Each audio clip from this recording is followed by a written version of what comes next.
like they used to. Can't place your bets on the 9 to 5. Things don't work like they used to. No, that's not enough to keep you alive.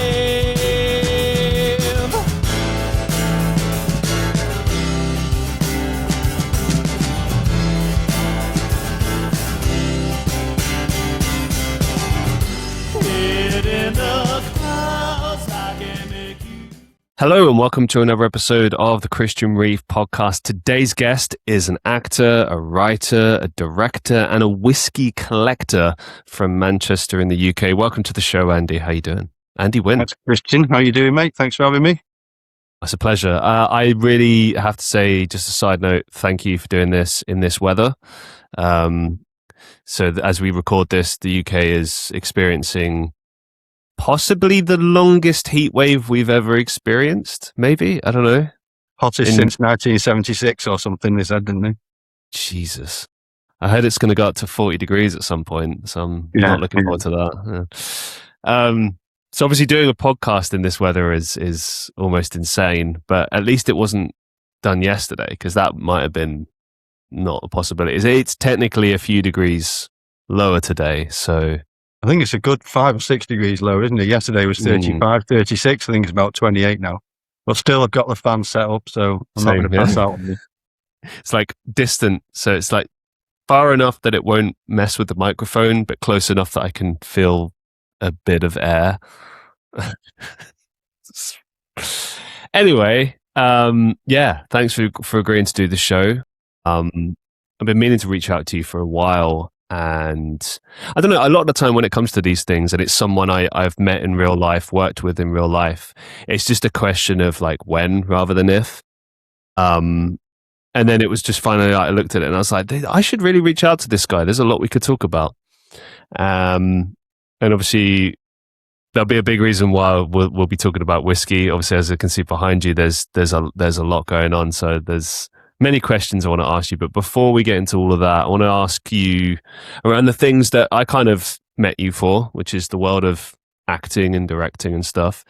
So to start things off, what's the first film that you ever saw? Well, one of my earliest cinema memories is Jaws 3 in 3D at the cinema. Mad. Okay. Back in the days when you walked in, they gave you a little pair of glasses, a red lens and a blue lens. And I was there with my mum and dad, and it was Jaws 3, and it was in 3D. And the most impactful scene in it was when a shark explodes, and all the bits of shark come flying towards you. And in the cinema, as a little kid, I was like, "Whoa, this is amazing!" There's like bits of shark flying towards me, and everything. So that's one of my earliest cinema memories. Then I was lucky enough to be sort of 10, 11, 12 in the early mid-80s when action movies were action movies. So when Arnold Schwarzenegger was coming onto the scene and he was doing Raw Deal and Red Heat and The Running Man and Commando and Predator and all those films. But also the late 70s Superman, which is an amazing film still to this day. I still prefer Christopher Reeve. Not Christian, but very close. Christopher Reeve's always going to be Superman for me. The Goonies in the mid-80s as well, and Back to the Future as well. Films are just so brilliant in that era. The 80s, the late 70s and the 80s were amazing for movies. So it's no wonder that I ended up being such a movie buff and wanting to make movies and be in movies when all the stuff that I had available to me in those days was legendary. So what was the point at where you kind of realized like, hey, this is something I want to start doing, and you started sort of experimenting with it? Well, there's a big gap between realizing that's what I wanted to do and actually doing it. Because in the early 90s, when I was in my late teens, I became a father accidentally, obviously. So there was a necessity there to get a job, not chase dreams and start messing about trying to do things that I wanted to do. So I had to get a job. So I got a job, and then I fell into web development, computer programming, web development, which turned out to pay pretty well. So I just sort of carried on doing that. Did it for the best part of 30 years until I I had another big life change, and it was that big life change that encouraged me to say, look, right, that's it. I tried the office job. I despised it for 30 years. Now's the time when I'm going to actually do what I want to do. So yeah, there was a big gap in between, but I always knew I wanted to be an actor or be involved in movies. But having the opportunity to do it was a long time coming.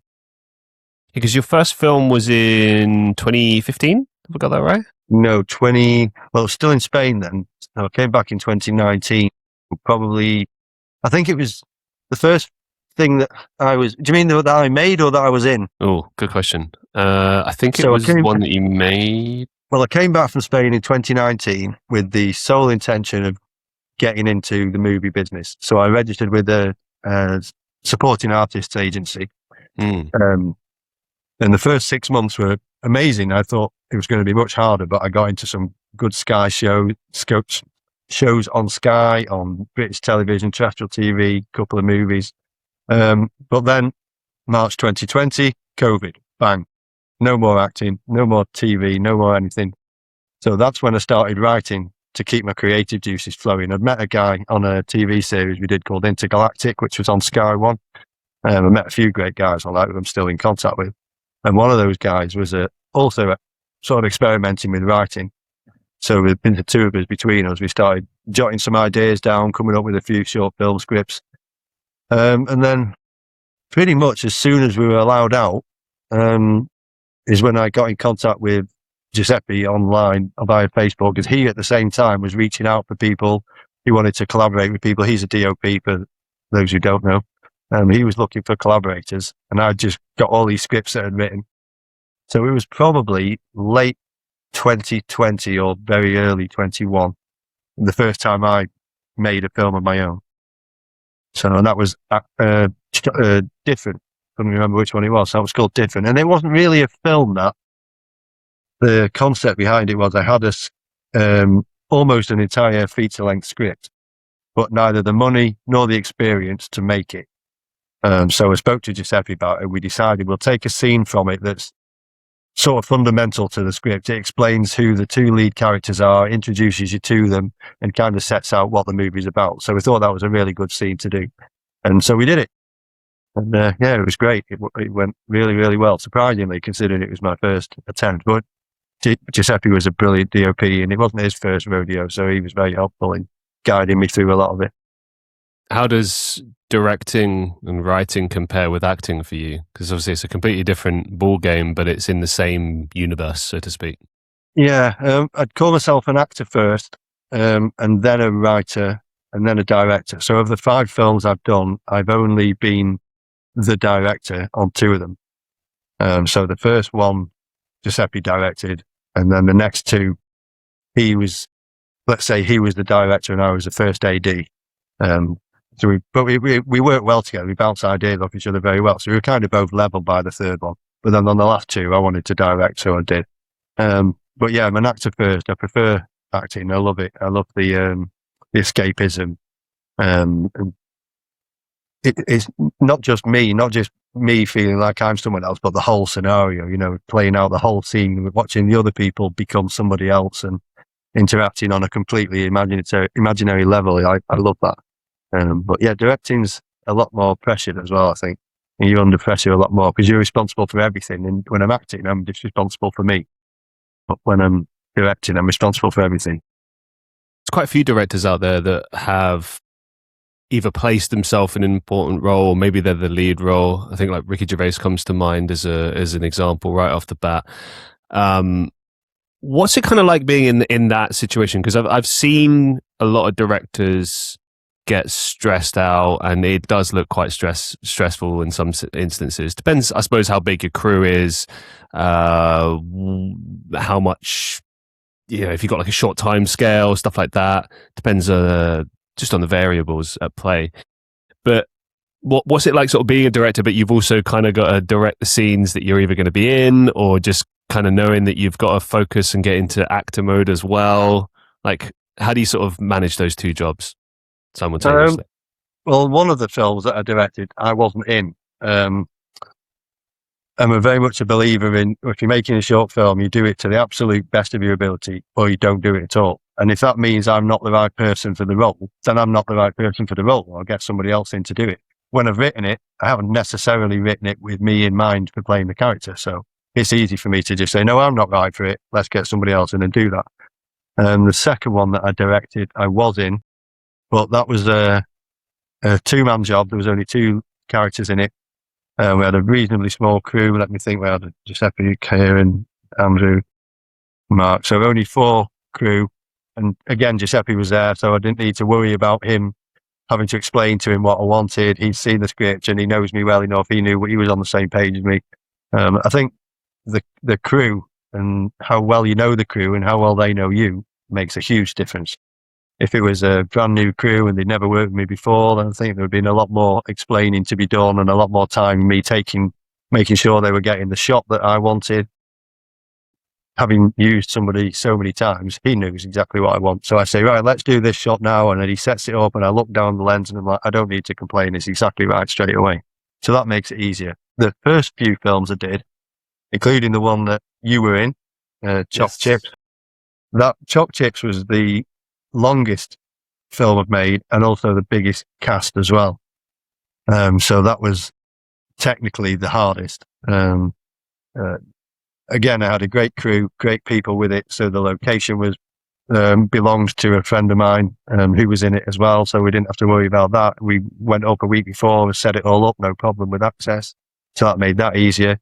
Everybody who was working on the shoot in the crew was great and professional, except this Christian guy. Everybody was brilliant. Everyone knew what they were supposed to do and did what they were supposed to do. I didn't have any stresses, any worries, except for one guy who suddenly decided he wasn't going to turn up, and he let me know like half an hour before his call time that he wasn't coming. Do you remember that? Yeah. I remember you were pissed about that. No way. Can't imagine why. Yeah. But luckily, a very quick rewrite, and somebody else who was already there with a smaller role stepped up and did a brilliant job in memorizing like 3 paragraphs of lines in about 45 minutes. That was Damien, the guy with the beard. That's right. He smashed that. Yeah, he was supposed to have a tiny role. I don't think he even had any dialogue in his other role. So we wrote that one out and wrote him into the big one, and he did a smashing job. So yeah, so that one was good. But they're always good fun. That's what I want to do. When I'm on a set, if I'm in it or writing it or directing it, producing it, whatever, I want everybody there to not think of it as work. This is a laugh. This is a bunch of people getting together. They've all got the same thing in common. They all love movies. They all have been in them, making them, doing the lighting, doing the sound, whatever. So get everybody together and do what you love doing. I don't know who said it, but they say if you love what you do, you never work a day in your life, do you? So, and it's never been truer. Couldn't agree more. And I think, like, especially if you're trying to push this as a career, one thing I do like about it is the kind of nature of. It's kind of brutal, but it's kind of perfect. It's that once a project's done, you straight away move on to the next one. But in doing so, if you kind of had the attitude that you're talking about of just like living and breathing it and loving it, you stop worrying about like, oh, is this going to be a success? Is this going to work? Is this going to work? Whatever. It's besides the point. You just kind of get involved within the day itself, like live within the moment, so to speak. And then you move on. You don't worry about it. You just kind of let all the worries go. And it's something that I've had to learn over the years to do, not just in acting, but in life in general. But I do think you get a lot more out of it by having that attitude. And I think everything's connected, you know, like if you have the right attitude, if you, as you say, like are fun on set, like I like to crack jokes and be, you know, have a laugh. But like as soon as the camera's rolling, straight business, very serious. Maybe too serious sometimes. But I don't know. I like to kind of like split it. So it's like we should have fun. It shouldn't be miserable because that sucks. No one wants that. But also, you know, be professional, you know, show up. Don't no show. This is just a side note. I've seen this happen quite a few times. And what I will say is it's always a privilege to get to act, to perform, to be involved in a film. At least I see it that way because I mostly do voice acting. So when I get an opportunity to act on set, it's like a massive honor to me. And I love it.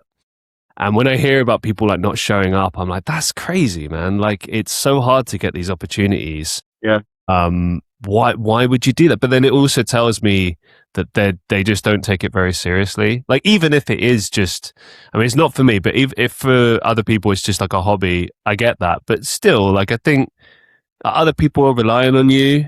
So it's like, you know, show up. Don't let people down. It's like playing a gig. You don't just go like, oh, I can't be asked. Like, just show up, you know? It wasn't just me that he let down. It was you, everyone. And Dan and Giuseppe and Craig and Damien, everybody else that had the decency to turn up on the day and do their stuff. Why couldn't he? Well, it's a reputation thing as well, because if you establish yourself as being one thing,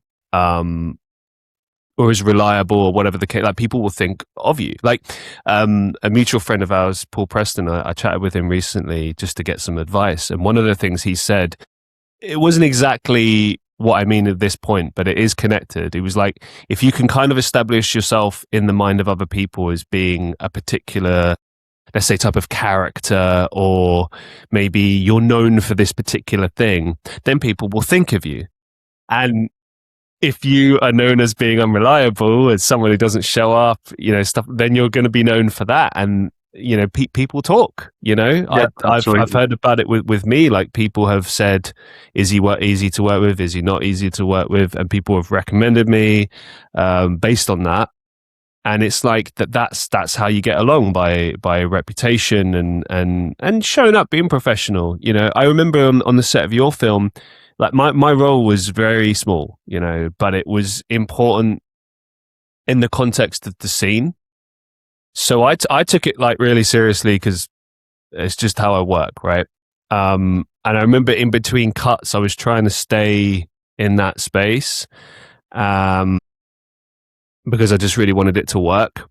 And the key thing I felt with the whole point of the scene, and I've spoken about it on the show before, is doing everything to make Dan McGee's character as terrifying as possible. And, you know, it was supposed to be a comedy film, so it's supposed to be comedic, but I wanted to play it straight, like he was actually really terrified, to kind of make it hit home. And I think we achieved that. You know, not just you, but the character you were playing, and like just everyone in the scene, we achieved that. Your character was meant to completely contrast the conversation that me and Dan were having when we were just casually talking about shooting you, and you were just sitting there with the glass of whiskey like, what? You were just totally taken aback completely. Hang on a sec, these guys are talking about shooting me as if they're talking about nipping to the shop. And that was how I wanted it. And it worked. It worked really, really well. The way you went, what? Wait, what? To Dan, that was great. And Dan just gave you that look. I didn't even tell him to do that. Dan just sort of went, like, it's like, shut up, don't worry about it. That look that you gave me, that was great. That really made the scene. It was good. You can find that on YouTube, by the way, everybody. It's called Choc Chips, released, I think, 2 years ago, if I'm not mistaken. I think it says 2023 on the film. Actually, let me check. I'm sure it says Choc Chips 2023 on the film, because it was released like a while after we actually filmed it. Yeah, we filmed it in 2023. I remember that, but it was 2024 release, I think, early, maybe. Short film. But yeah, it says Choc Chips short film 2023 is the name of it. There we go. Plug. You got it, man. You got it. Lots of fun. That. Speaking of like experiences, what would you say are some of the best experiences you've had, both acting and directing? Well, my directing experiences are limited, so probably Choc Chips was the best, because it was, like I say, it was more people, it was a bigger script, it was more of a challenge as well. Just logistics, or just managing people? Well, let's see. You touched on something there. So logistics is something else that I have to take into account, because I kind of produce them all as well. So I'm responsible as well as directing it, writing it, locations, crew, getting the crew together, casting, everything. I've done it all. With some help. I didn't have to do everything on my own. I did have some help, but the whole process, I love the whole process. From the moment I get the idea and start sketching something out. I mean, you also said something else I was going to say about getting a reputation for being difficult to work with. Now, I don't know if I'm I don't know if I'm difficult to work with, but I do know that once I get to the stage where we're making a film, I want it done now. Okay. You know, once I've got that idea in my head, right, we're going to make this. Let's start pre-production. Then I want everybody to answer the messages and send them within an hour. I want everybody to come to me with all their ideas, all the suggestions. I want it done today. I want to get it done and get it done as quick as possible. Because I think once you get on that path, it's really easy to get distracted and to, you know, something else comes up, or you struggle with one part of it and then it puts the whole thing on hold.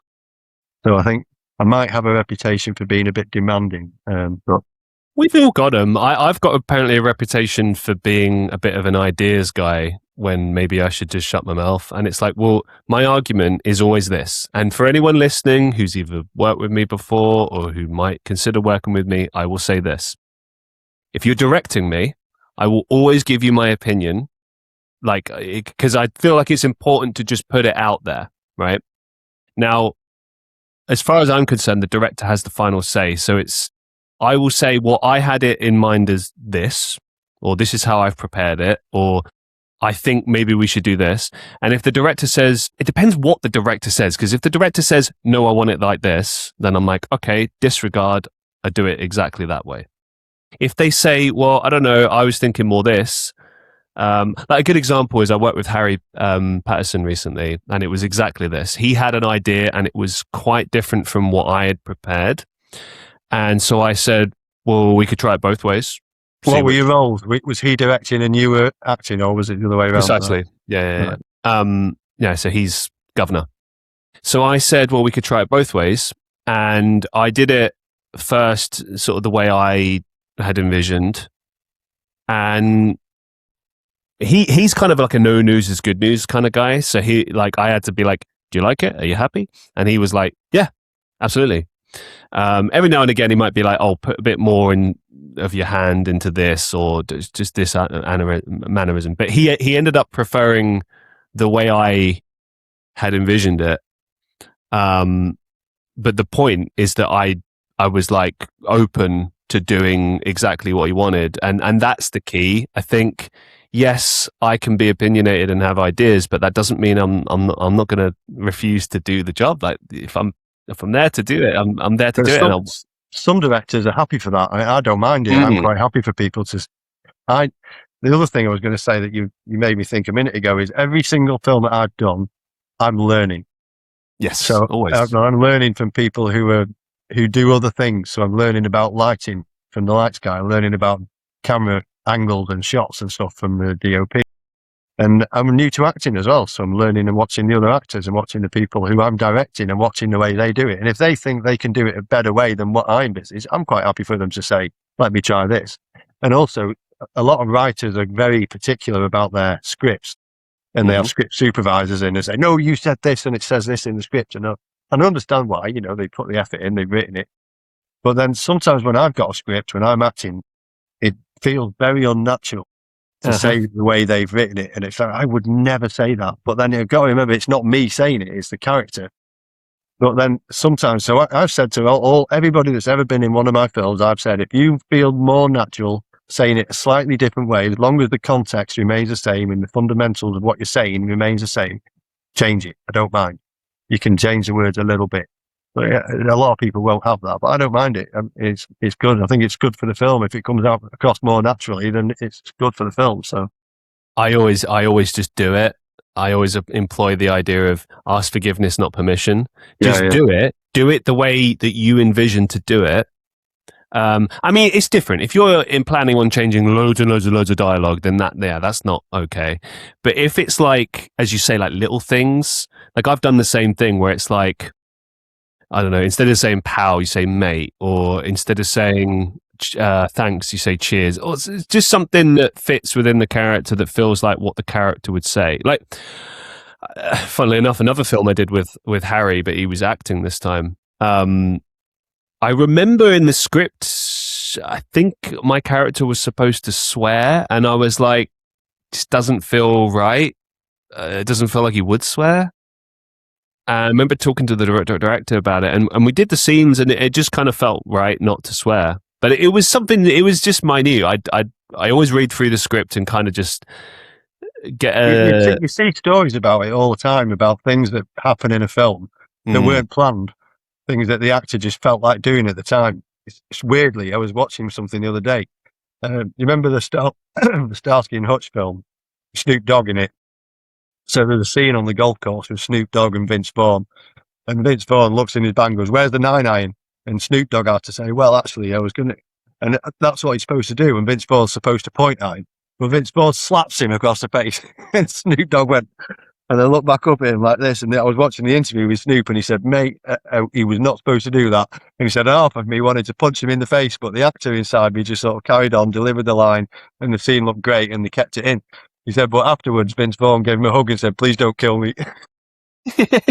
But, it works if you feel that it's right for the moment, whether it's changing a word or doing an action or something. If it works and it makes the film better, absolutely give it a shot. All the director can do is say, "I didn't like that, let's do it again, stick to the text." Well, yeah, this is the thing as well. Like, I'm always entering it with the mindset that we're going to do multiple takes anyway. I'm not in the business of changing. I want to get stuff done just as much as you do. But it's like, do what feels right, what feels... And again, the key is not to just make yourself look good, but to make the production as good as possible. Like, what's going to work for this film? What's going to work for this scene? That's or at least the mindset I have. And I think with most of the people I work with has been the same thing. It's like, how can we come together and just make this as good as possible? Yeah, absolutely. Well, going back to your question about one of my best experiences. So only a couple of weeks ago, I was playing a senior cop in a big Bollywood production. I was, because it was a speaking role, I don't know who they thought I was, but my agency submitted me for the role and they booked me without a self-tape, without an audition. Wow. And when I turned up there on the day, my contact came running over.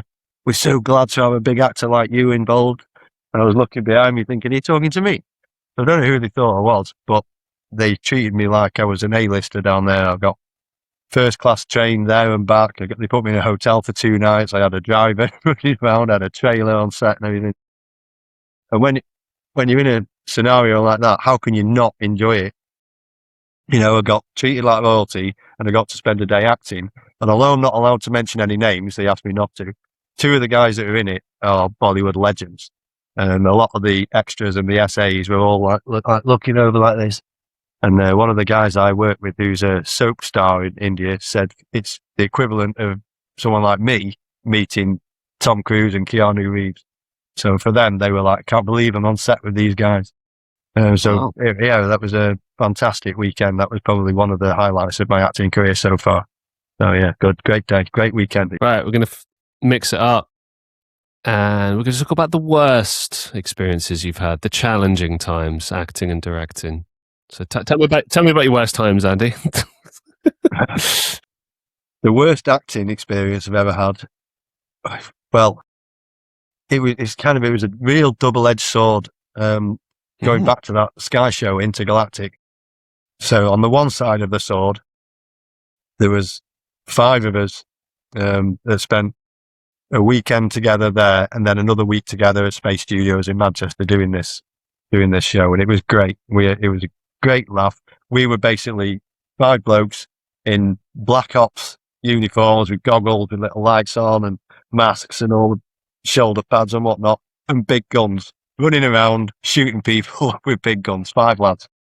Couldn't have been better.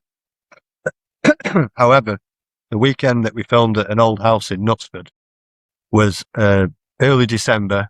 It was freezing cold and we did 4 night shoots. So it was like start at 8 p.m, work through till like 6 o'clock in the morning, 7 o'clock in the morning. And it was freezing. And the first night, me being new to this, I didn't have any underlayer, didn't have any base layer. Oh, I just had my crappy costume trousers and my shirt and the body pads. And I was standing at the end of this field. It was a big house. Was it called Arley House or something like that? It was a big old house in Knutsford. Excuse me. And I was standing at the end of this field with the real wind coming across. They were spraying fake snow around everywhere. So it stuck to your legs and it soaked your legs. And I was standing there like this till like 3-4 o'clock in the morning. This is horrendous. And he'd call us back in and we'd go in the room and there's a little heater and we're all standing around the heater shaking. Nobody's talking. Everybody's dying of the cold. Jeez. So that day finished and I went home. I didn't go to bed. I went straight down to town and bought some underlay trousers and shirts, base layers and everything for the next few nights. And even with those on, it was still cold. It was better, but it was still cold. For those 4 days, I ended up with a horrendous cold. I was completely drained. Every part of my body was exhausted and cold and knackered. So yeah, it was a real double-edged sword, that one. I met some great people who I'm still in contact with. We're good friends now. And from an acting perspective, it was brilliant. We had a right laugh. Huge. And when I say big guns, I mean big guns. And they were real as well. They'd been decommissioned, but they were real. So they were metal and they were heavy and they were powerful and you felt great carrying them around and pointing them and shooting them at people. Yeah, it couldn't have been better, except if it had been warm. I've been there, man. I know. You talking about like sitting around a heater. I've been in that exact scenario, and it's like you can't think about anything else. You just like no.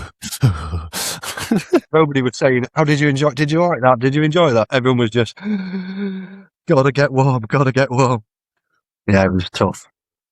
Let's move it forward. Any fun stories working on Brassic? Did a bit of Brassic. Not really. Only did a couple of days on that. Was it season 6 or 7? I lose count. Can't remember. It was a long time ago anyway. I met another guy on there, Mark, who was still friends. That's one of the things that I love most about this business is all the people you meet. You meet so many people and some of them you just click with because you're in the same game and they love the same things that you love. So I've made loads of friends. I mean, you as well. Met you on Choc Chips. I'd never met you before that. True, yeah. And now we have. And now we talk about whiskey as well as films. So I met Mark on Brassic and we were filming in like an old run-down motorway service station. The main cast were sitting in there. They were having a meal and then somebody said something and a brawl started. And one of the guys had to walk out. As I walked in, banged straight into me, slammed me into the wall and he stormed out. And he kept saying, he must have done it 5 times. And every time he said, "You all right?" I was like, kept checking. He hadn't thudded me too hard. Well, that was good. Yeah, that was a good day. It was, again, that was a cold, windy, rainy day. There was no green room as such because it was a location, but there was picnic tables outside with kind of pergola things over the top where we were waiting. So we were cold and shivering and it was raining sideways, so the pergolas didn't really help. But the actual filming took place inside, so every time they said, "Right, let's get on," we went inside and it was good, it was fun. It was interesting. And with a show like that you've watched yourself, it's always nice to see the cast and see them doing the performing there and there right in front of you.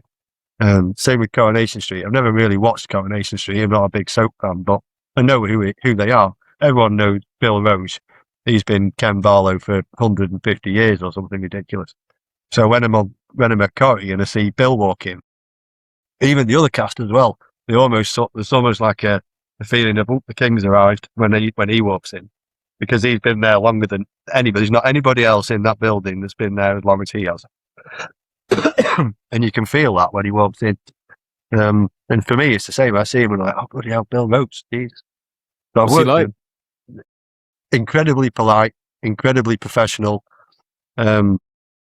Yeah, he isn't, although he is treated like he doesn't act like he's the king. As far as he's concerned, he's at work and he's going to do his job and he's going to do it as well as today as he did it on his first day 50 years ago or 60 years ago. But yeah, really nice. All of them, all the Coronation Street people are really nice. They're really friendly. They're really professional. I've been doing that on and off for 6 years or 7 years.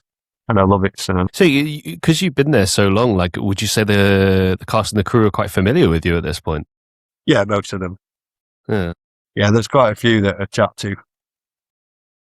I mean, I'm not always in the scene with the same people because they call me the Corrie regular. So there's a list of normal SAs that are in the background walking on the street, whatever. And then there's the street regulars that are called. So ostensibly we live on Coronation Street or around the corner on Victoria Street. So you always see me in the bistro or in the cafe or coming out of the pub or in the pub.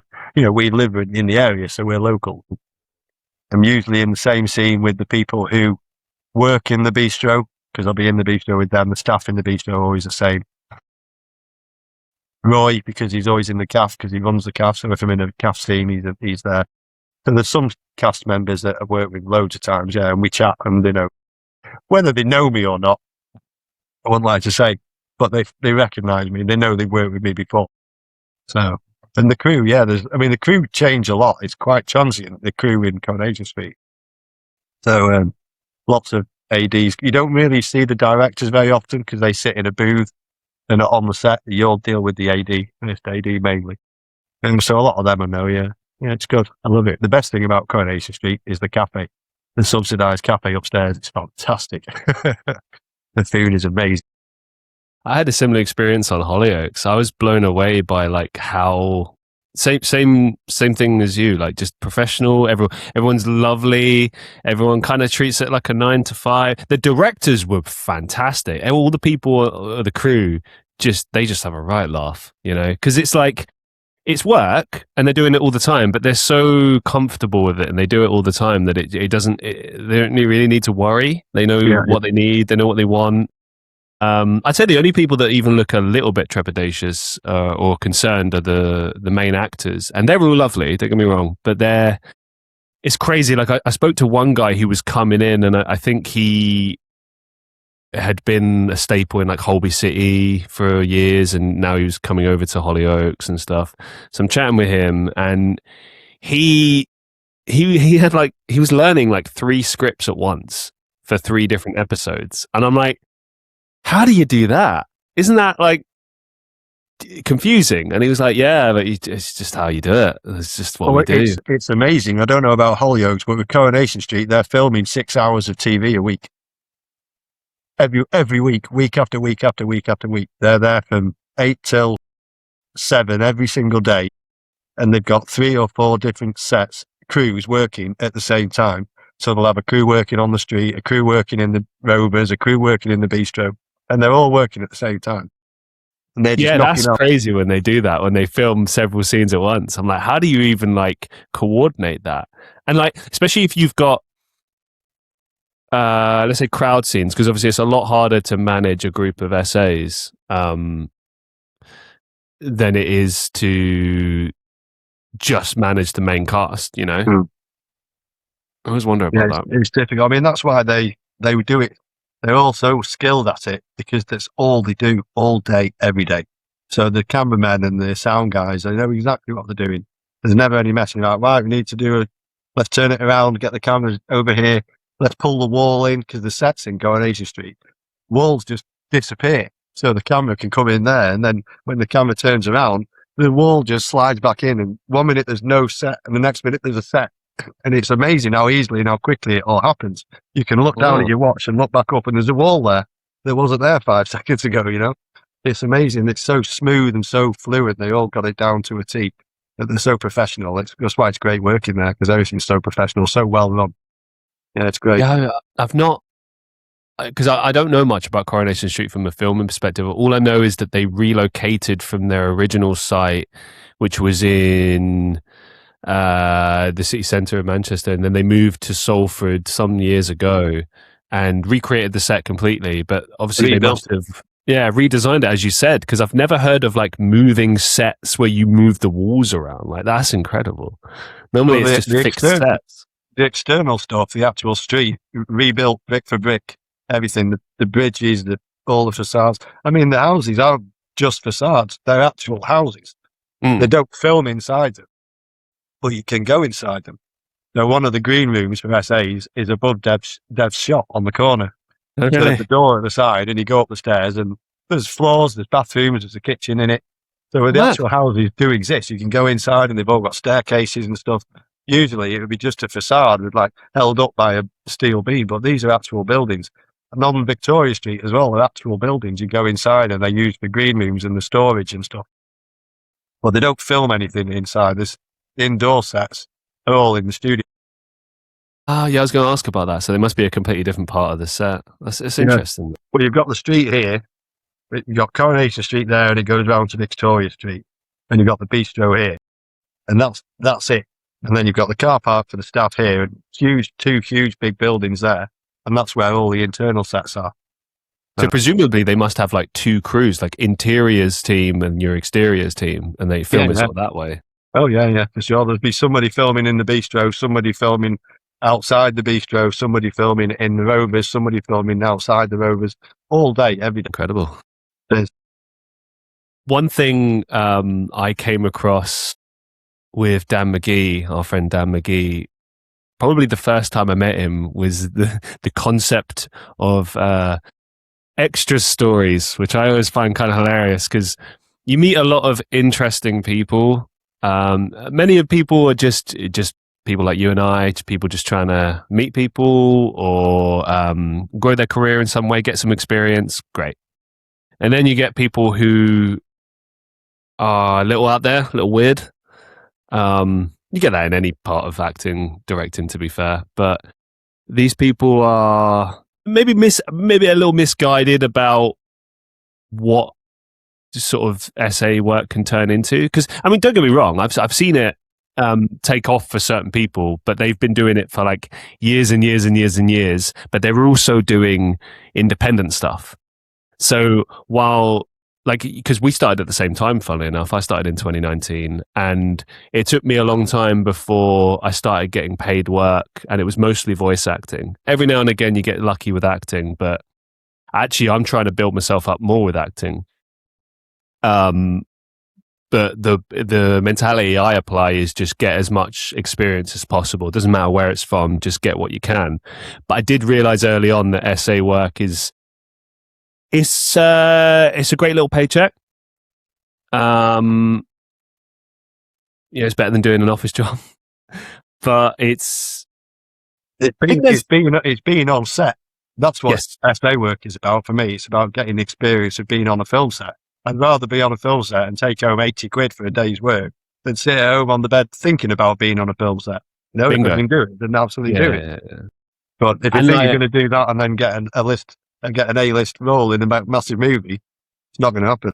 No, I mean, I think the best you can hope for with that kind of work is maybe like in your instance, like doing Coronation Street, there's always a chance you could transition into a more regular role and so on. But it's difficult because for that to happen, it would be a slow process. It's not something, but you never know. You never know. I mean, I've seen people have like walk-on roles before or get a bit of dialogue. I've had that twice at Coronation Street when I've been booked as an SA and I've turned up and they said, actually, we want you to be a featured walk-on. So it's still an SA, but you're a featured walk-on rather than just a walk-on. And that's happened a couple of times. But then also, once they wrote to my agent and said, we want Andy for this role, D.I. Harrison, and it was with dialogue. They didn't ask me to self-tape. They didn't ask me to do anything. They just said, we want Andy to do this. So I had a day on Corrie as a day player with dialogue. And that wouldn't have come about if I hadn't spent years before that doing the SA work. So that, that can happen. And that's happened in the first feature film that I was in as well, which was called Legends Never End, which funnily enough, I've just been invited to the premiere, which is going to be on the 2nd of August. It's taken me 5 years to get it done because there's loads of CGI in it. I was booked on that as an SA, but on the day, somebody didn't turn up. So does anybody want a bit of dialogue? Please. I got promoted and it promoted from grunt soldier to captain. Got a different outfit, got a different weapon, got a bit of dialogue, got a good scene. I was in the trailer. It happens, but it's rare. And if that's your aim, then that's SA isn't the right way to go. SA isn't a definitive route into getting lead roles. It can happen, but it's rare. Have you come across many, I don't know, people that are a bit disillusioned by things, or maybe people that are just strange characters? Any interesting extra stories? Extra stories, you know the deal. Strange characters, mate. There hasn't been a job I've done where I haven't met a strange character or two. One of the guys we met on the Intergalactic, actually, I won't name him because he's a nice bloke. He was under the impression that he was an A-lister because he'd been in a Bond film. He'd been in a Batman film, but he was in a Bond film as that's my shoulder on that scene, like I'm in a Batman film as in ready, ready, ready, ready. That's me. That kind of an essay. But you can just about point, who you are and where you are because you were there, but nobody else saw it. But yeah, he was always saying about how he was going to do this next and he was going to do that next and James Bond this and Star Wars that and everything. And he kind of gave across the impression that he thought he was an A-list. And he was a really nice bloke and we all encouraged it and took the mick out of him a little bit with it. Like, here, there's a new Star Wars film coming out. Have you heard from George Lucas yet? But he always, he took it very well. But yeah, he was a funny bloke. Ideas above his station for sure. At least he had a good attitude about it. That's funny. Yeah, he was great. We still speak from time to time as well. He was part of the core group. So I'm just going to quickly turn this fan off because it's blowing all air out of my mouth, making my mouth dead dry. I'm wondering how long this will last. To be honest, this heat wave. I pray for the rain right now. I really do. Yeah. Well, it's supposed to be cooling down today and tomorrow, isn't it? I thought. Please. But it did rain a bit the other night, didn't it? A thunderstorm and then torrential rain for about half an hour. Well, it's no good at 4 o'clock in the morning, is it? Would you say it's good weather for whiskey? What's bad weather for whiskey? Any weather's good for whiskey. Funnily enough, I did a video the other day on my Insta page about the right ways to drink whiskey, and I started off with a real bait hook to pull people in. I said, stop putting water in your whiskey, and then I cut to stop putting ice in your whiskey, and then I cut to stop putting mixers in your whiskey, and then I cut to me sitting with a glass of whiskey and Coke full of ice, saying, I'm only kidding. Whatever you want to do with your whiskey, that's the right way to drink whiskey. So yeah, in this weather, it's good for a whiskey ginger or a Manhattan or whatever. You drink your whiskey your way. If you want ice in it, put ice in it. But yeah, I usually only drink in the evenings, and I'll just have 1 or 2 little glasses of whiskey, little 25ml shots while I'm watching something on the telly or just after dinner. So it's usually a bit cooler by then. Although not so cool the last few nights. But yeah, the weather doesn't really bother me. If I'm out, I don't really drink straight whiskey when I'm out because it's expensive and it goes too quickly. You're sitting, everyone else has got a pint and they take 20 minutes over it. If I've got 25ml of whiskey, just drink it, that's it, it's done. So I usually have a whiskey ginger when I'm out. And hopefully it lasts a bit longer. And in this weather, a whiskey ginger with loads of ice in it. Oh, beautiful. Mm-hmm. Absolutely beautiful, yeah.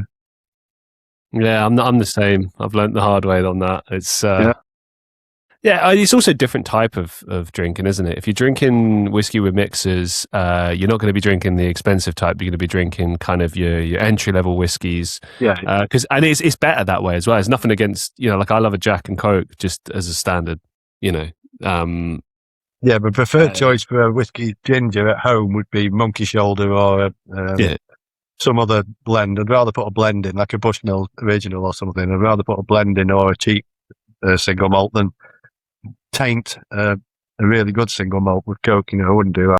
Not on the Amstel, mate. Go on. What was the first whiskey you ever had? The Glenmorangie 10-year-old. Oh, starting off good then. Probably, right. Yeah. I didn't really know what it was at the time. It was just whiskey, and I thought, I'll have to try it, yeah.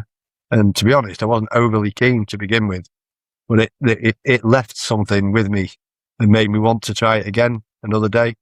So my dad was always a Scotch drinker. Okay. And then so it was one of the things, it was in the cupboard. So if any of my mates ever said, bring a bit of booze out, see if you can get a bit of booze, it would be put a little bit of whiskey in a little empty water bottle or something, take that out with us. We'd all drink it and go, because we didn't know how to drink whiskey. We didn't know about swilling it around your mouth first, get your mouth and your throat covered before you. If you just knock it back, your first drink of the day, you're going to feel nothing but ethanol in your mouth and in your throat. So once I'd learned how to drink it, that didn't happen. But in those days, I suppose the first time I ever drank whiskey was probably, I don't know, in the early teens probably, and it would have been stolen from my dad's cupboard. He always loved Glenfiddich and Glenmorangie. He always had a bottle of each in the cupboard. But I remember the Glenmorangies because the label. I've got an old bottle. Somebody gifted me for my 50th birthday an old bottling from the same period. So the label, as soon as when I got it and unwrapped it, it was like, oh my God, I had a real flashback because it was the same label that my dad had on his bottle in the cupboard 35 years ago. Away. So that sits on the shelf. I haven't opened that. It's like a real nostalgia bottle. But then it wasn't really until probably 10, 15, and the days go so quick, the years go so quick now, I can never really remember. It's 26 now, isn't it? So it's 22 years ago that I went to Spain, and it was probably a couple of years after I went to Spain, I started to drink whiskey regularly. I started to explore different kinds of whiskey intentionally, going to the shops and looking for decent single malts and researching them and finding out what they were. And then in Spain, there wasn't really like where you work now and your amazing, fantastic job that I'm not at all jealous of, working in the whiskey shop. There wasn't really one of those where I lived in Spain, in Puerto Banús and Benjavis area. So most of mine came from El Corte Inglés, which is a big supermarket. It's like your Sainsbury's or whatever. And there wasn't a massive choice with single malts back then. So I was limited to probably 5 or 6 different ones that I could buy. A Glenrothes, a Macallan, and they had some Glenfiddich, Johnny Walker Green, which is absolute best of all the Johnny Walker. I won't take any words against that. What makes it different to the others? Because obviously everyone goes on about red label, black label, but I saw green label recently and I was like, ooh, what's special? What's special about it? It's easily the best value for money. It's the red label is what you buy for people you don't like.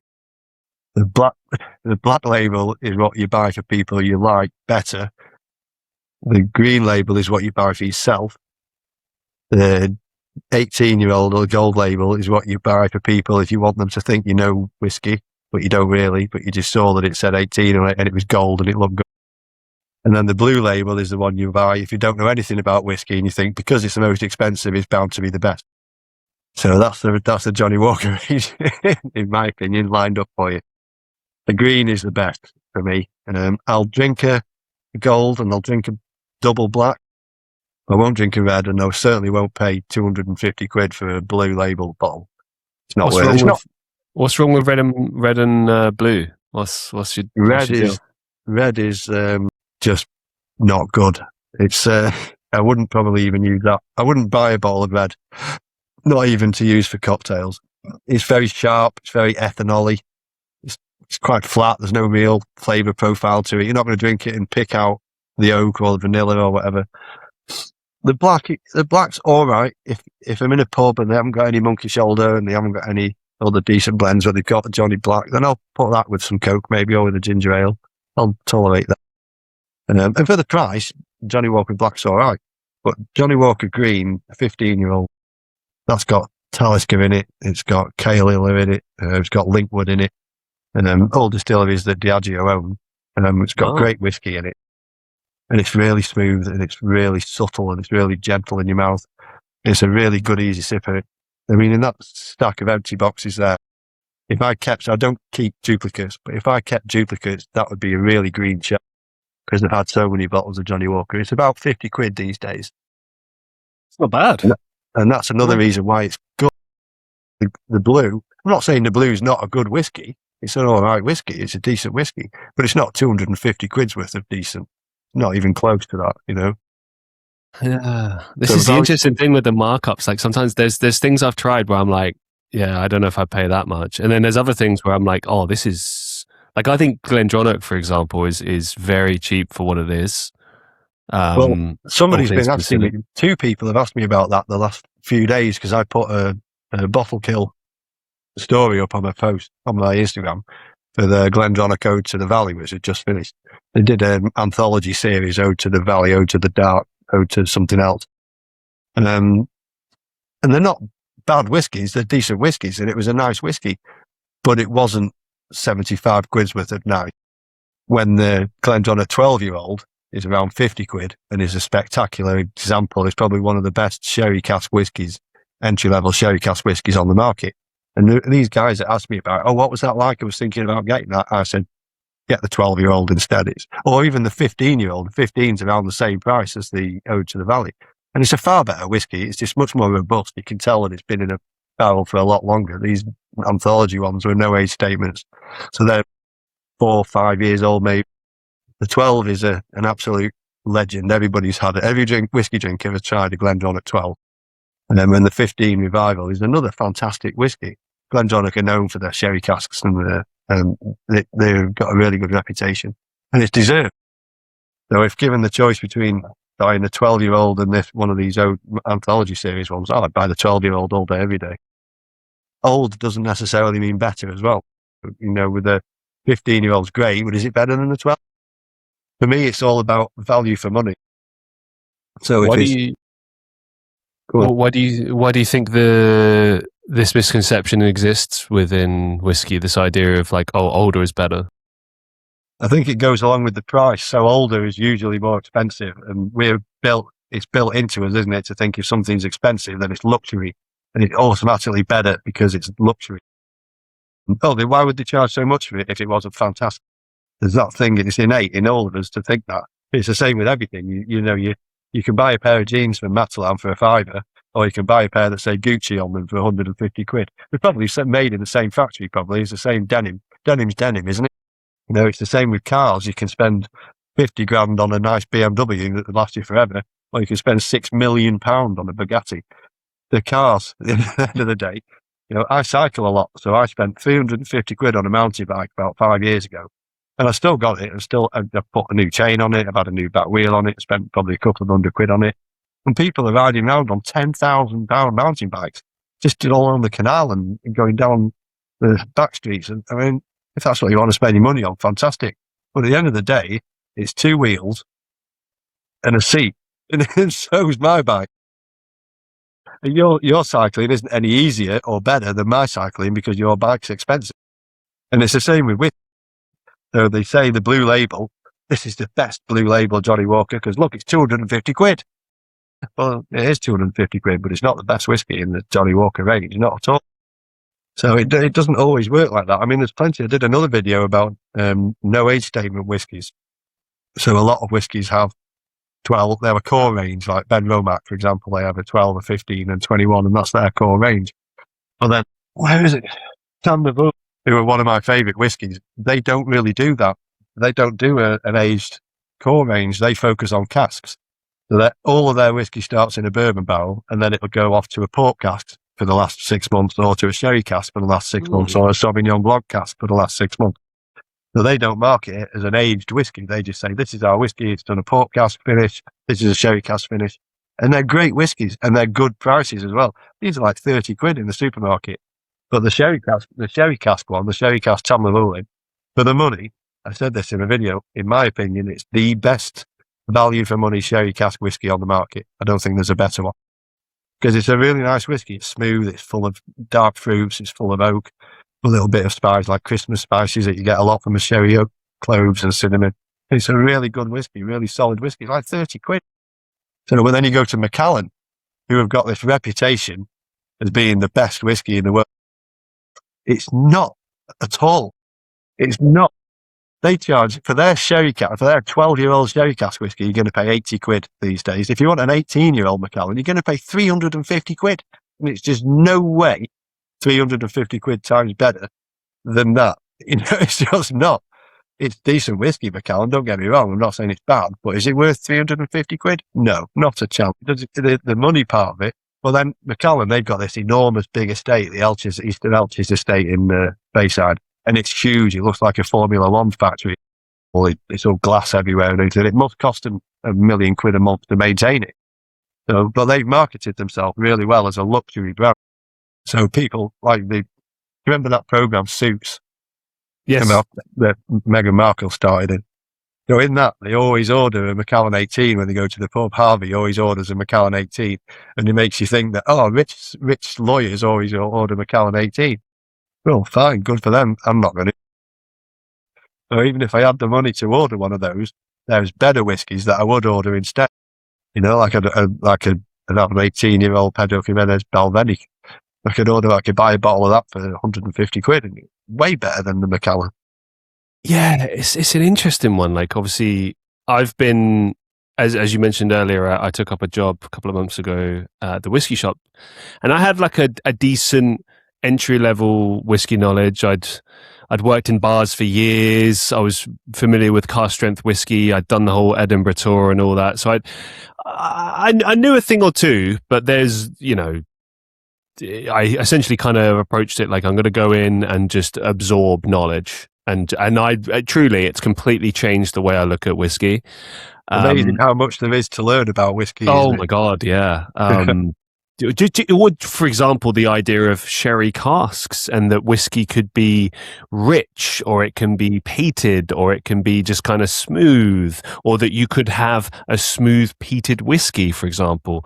Or just a peated sherry cask whiskey. Yeah, just crazy, man. The Lefroy 10-year comes to mind in regards to that. But was you talking like Macallan? I see them a lot like the Apple of whiskey. Yeah. Like they're good. Are they the best? I think it's up for debate. They've got the best marketing team. 100%, without a doubt. I think their sherry casks are decent. If you're into sherry, they're up there. I prefer Glendronach, just throwing it out there. I just think I'm not saying at all that their whiskey isn't good. But I know. If you're going to offer me a 70 or 80 pound Macallan 12 sherry cask, or a 40 quid Glendronach sherry cask, then I'm going to take the Glendronach every day, because I can get two of those for the same price as one of the Macallans. And it's arguably a better whiskey as well. So I'm not saying Macallan isn't good. There's a fair few Macallan bottles in there. Macallan is good for an investment. So if you buy some old bottles, or they do a limited edition range, get them and stick them in your cupboard. I've got a cupboard full of Macallan whiskey that I'm not going to drink, that I'm going to leave for my son. It's his inheritance, and he can sell it or drink it after I'm gone. So that's what they're good for. There's one we sell in the shop at the moment. I think I might be right in saying the whiskey shop's the only place you can get it, but I might be wrong in that. It's the 110 proof Macallan. Right. I think it's a 12-year as well. It's fantastic. It's cask strength, sherry cask. It's just so different to its 12-year counterpart that's not cask strength. It's like night and day. That's the best I've tried from Macallan so far. I mean, there are good whiskies from Macallan. I'm not saying they're not. The only problem I've got with them is the price. I just don't think they're worth it. I think there's better whiskies for less money in the same age range, or even older. I mean, you can buy a Deanston 18. It's a great whiskey. You can buy that for 100 quid. You could buy 2.5 of those for a Macallan 18. It'd arguably be a better whiskey.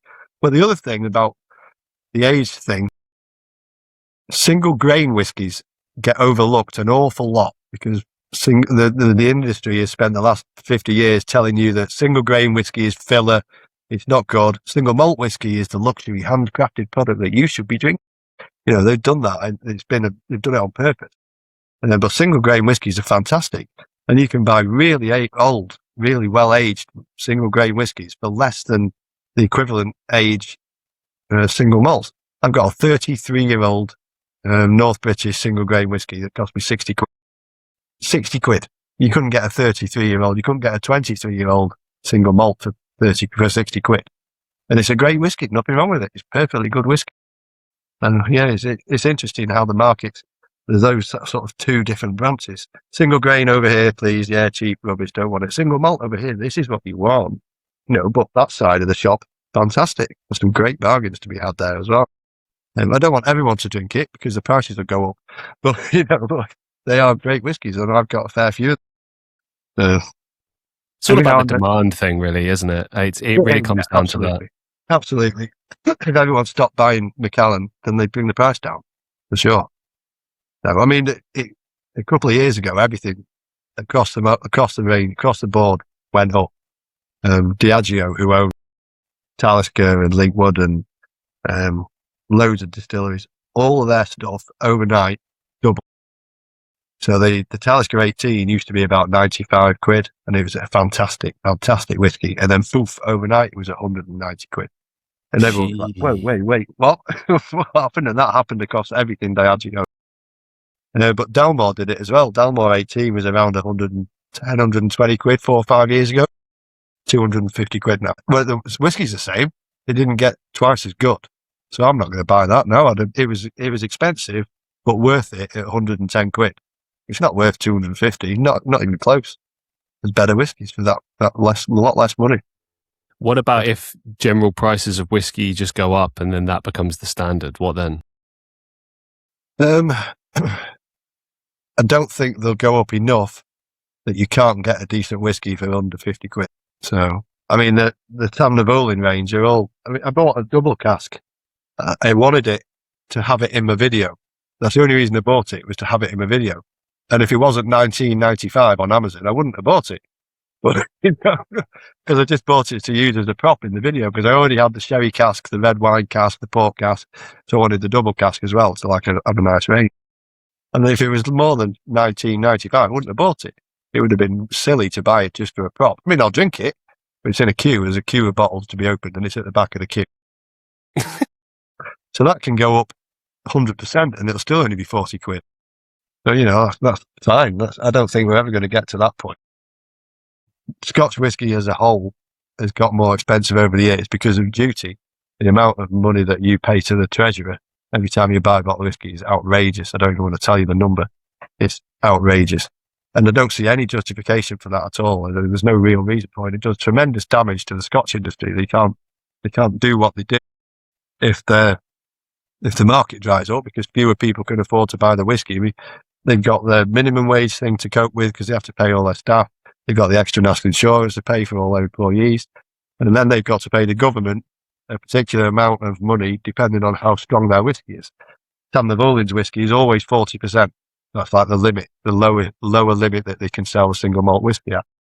If you sell a cask strength whisky, that's going to be much more expensive for the punters because you pay higher duty because it's a higher alcohol content.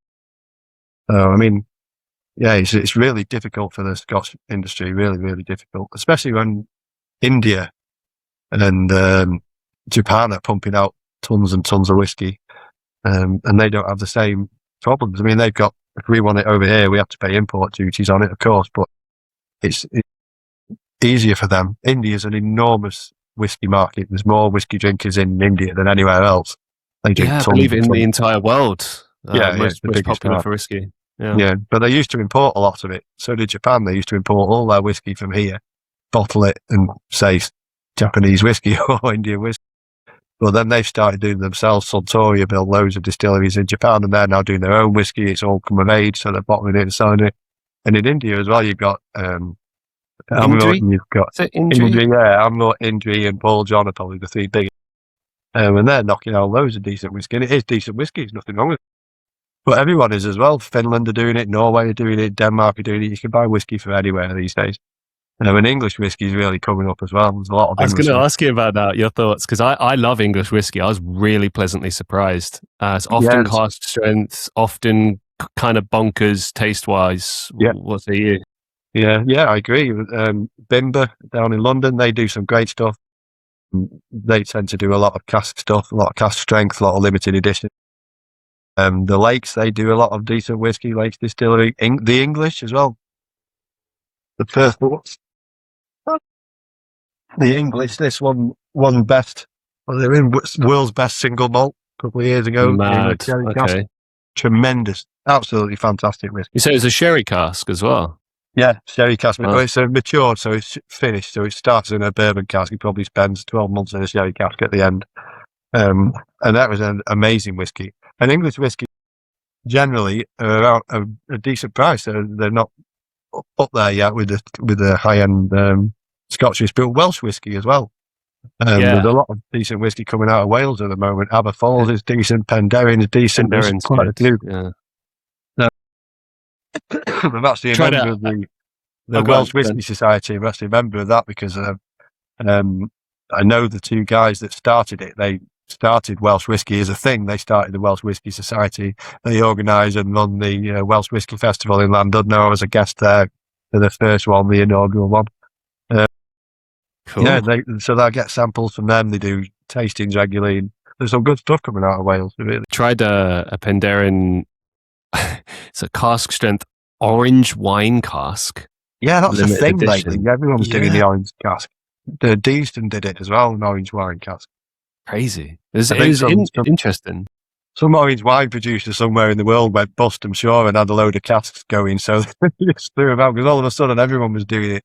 I saw Deanston do it, saw Penn Darren do it, saw somebody else do it. Like, what's the big thing with orange wine casks at the moment?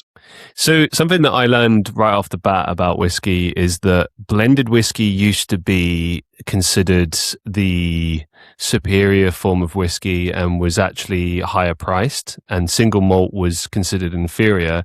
And then it switched around, and now suddenly it's the perception is single malt is the best and blended is kind of looked down upon. Like, what say you on that front? Well, the way the story goes, as I understand, the blended was what people drank. That was like the main thing that went out on the market. There wasn't really a single malt market the way we know it today. But then the story I've heard is that there was royalty and the upper classes did a lot of brandy and cognac and wine. But then, was it 17 something or 18 something? There was some disease ravaged loads of the vineyards across France and across Europe. So there was no grapes, so there was no wine. So they started turning to whiskey. And when it was illegal, or when it wasn't quite legal in Scotland, like in the 1800s or wherever it was, they kept it for themselves, and they kept it in barrels in caves, hidden away, so that you couldn't find it. And then some king, I did a video about this, I'm sure, some king, George the something, I think, he got hold of one of these barrels, a smuggler's barrel, essentially, of single malt that had been stuck in a barrel in a cave for a year, so it had been aged in this oak in a nice cool cave. And he tasted it and he was like, oh my God, I want this from now on. I don't want any of that blended. I want this smuggler's whiskey from now on. And yeah, and he started drinking it, and that's how royalty started to switch over. The same time as the disease, there was no wine and there was no cognac, so they switched over to this whiskey. That's the story I've heard. How much truth in it and how much of it is marketing, I don't know. But yeah, it goes back to what I was saying before. The single malt market have spent 50 years telling you that blended whiskey and single grain whiskey is nonsense, and single malt whiskey is the luxury handcrafted product that you should be buying. That you should be buying for your whiskey loving partner or your whiskey loving father or whatever. That's what they tell you. But yeah, there's some fantastic blends. The Johnny Walkers are all blended. Johnny Walker Green is a fantastic blended whiskey. Monkey Shoulder's a perfectly good, decent whiskey for an easy sipping whiskey. Yeah, there's a fair few blends have been on that shelf and passed through my lips over the years. I would prefer a single malt, but I mean that Tamnavoulin, with their price range, they're sort of more competing with the high-end blended whiskies than they are with the low-end single malt whiskies because of their price range. And for 20 quid, even in Sainsbury's, you move up from the very bottom shelf where your Grants and your Bells are, which aren't really whiskies, if you ask me. When you move up from that shelf, you're already into the 30, 40 quid level, and your Tamnavoulins are on the second shelf usually. So yeah, they're in the cheap bits at the bottom, but then they get overlooked because people look a bit higher up than that. They look straight ahead of them at the Bunnahabhains and the Lafroigs and the Taliskers. They don't look. Yeah, I think it's all about price and marketing and the impression that we're given higher price means better whiskey. I think that's as fundamental as it is. What would you say are the most common misconceptions about whiskey? The burn. It sounds dead patronising when people say you're drinking it wrong. How can I be drinking it wrong? But our friend Giuseppe, through my influencer status on Instagram, I got invited up to a new distillery in Lancaster Spirits, when they were just starting out. They haven't got any whiskey ready yet. They'd laid down, or they distilled it all and they put it in the barrels and they laid it down to age. And they invited us up. So they offered us a little bit of the new make spirit to taste. So this is the spirit out of the still before it's gone in the barrel. Very strong, it's like 60-65% ABV. And Giuseppe took it and he just threw it back. Oh no. Put it down. And I watched him in horror thinking, mate, this is not 40%. This is, and he went, I said, how's that? And he went, yeah, it's really nice. He could barely talk. And I said, mate, after I'd finished laughing, I said, listen, what you need to do, you need to train your mouth and your throat. So swill it around in the glass, break up the ethanol a little bit, make a little sip, and swirl it around your mouth, cover the inside of your mouth, cover your tongue. And once you've done that, take a breath in to like release the last bit of ethanol and then swallow it. And then you can drink it a little bit easier. And I told him that. And after he'd recovered, he tried it again. He did that. And he was like, oh my God. And it was like a revelation too. He was like, oh wow, that was so easy. So yeah, a lot of people over the years, when you're younger, you don't do that. You have your whiskey and you knock it back in front of your mates and you all do your shots and you all go, you know.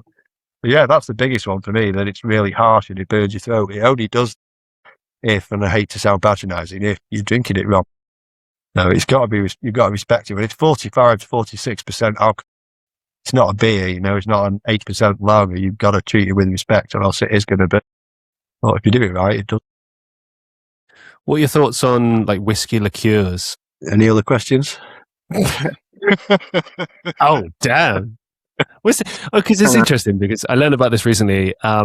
Percentage wise, anything that drops under 40% is considered a whiskey liqueur. So there's stuff, for instance, Loch Fyne makes some products that are whiskey liqueurs and they're like around the 38% mark.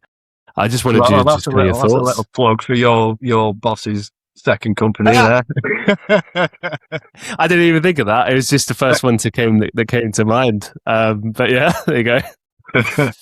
But no, just kind of your general thoughts. Like, are they worth drinking, or are you just kind of like, no, not a fan? If that's what you want to drink, then drink it. But it's not for me. Fair enough. I mean, they're like, you know, you get those chocolates sometimes that have got a little bit of whiskey in them, like they're a little liqueur in the chocolate. Yeah. You break the top of the chocolate and you got like 2 milliliters of spirit in there. So eating one of those is the equivalent for me. It's something I do at Christmas. Somebody breaks it out. Actually, they've got a pistachio whiskey cocktail. Mad. Somebody sent me a bottle of it. That's from the Welsh Whisky Society.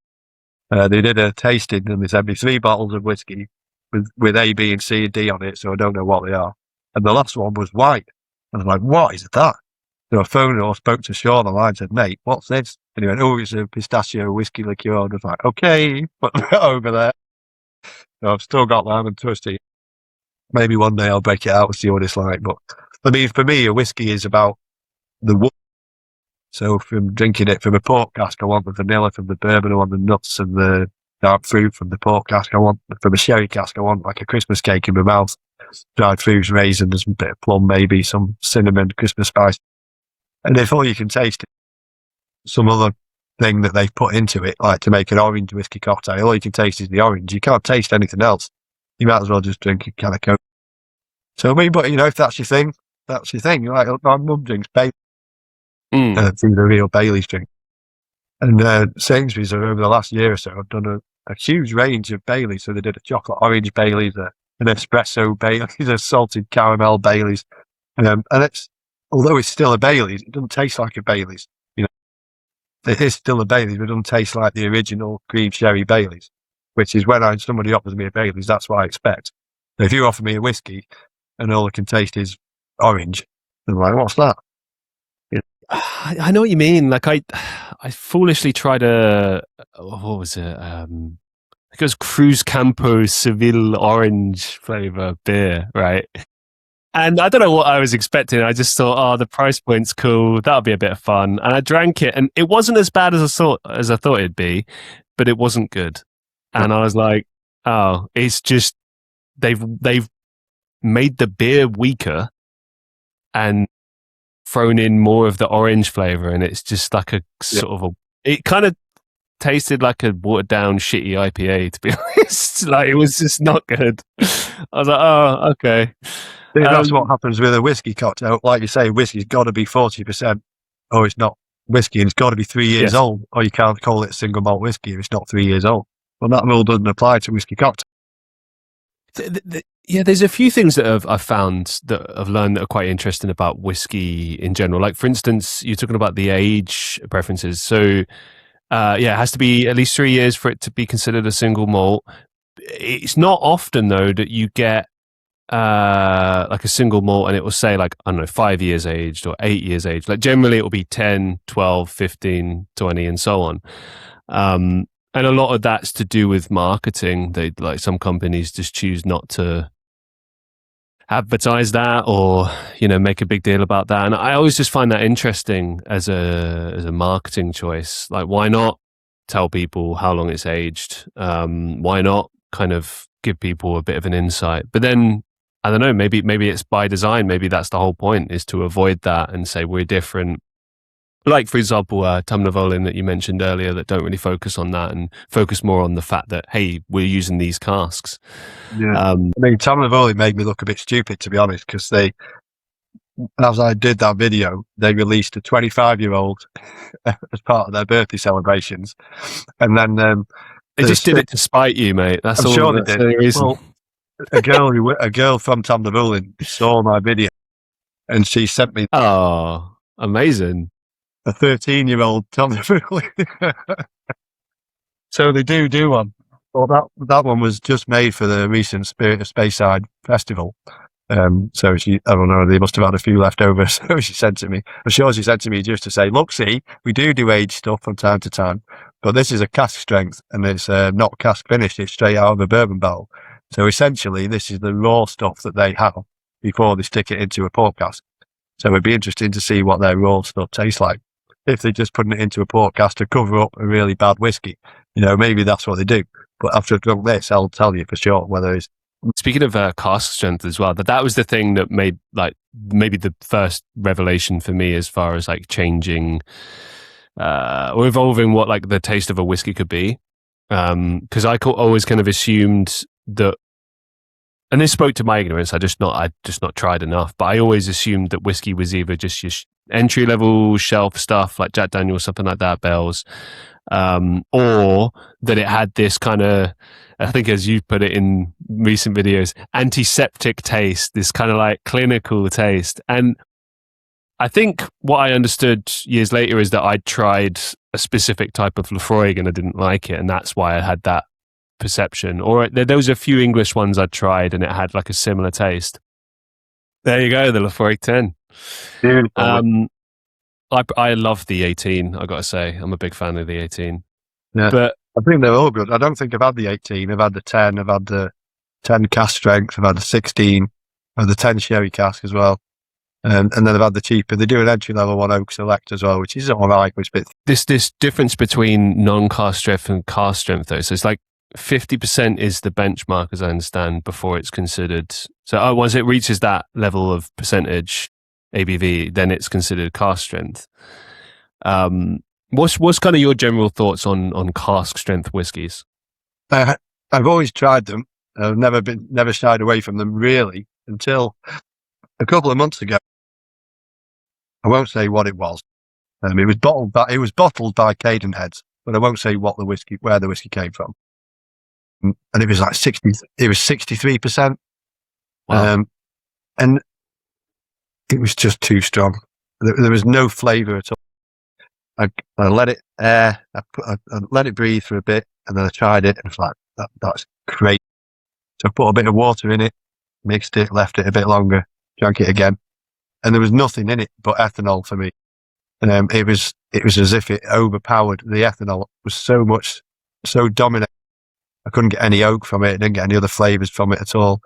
I mean, that's not always the case. I've drunk some cask strength whiskies which are fantastic. This is a cask strength. This is Tumnavolin, 57, I think that.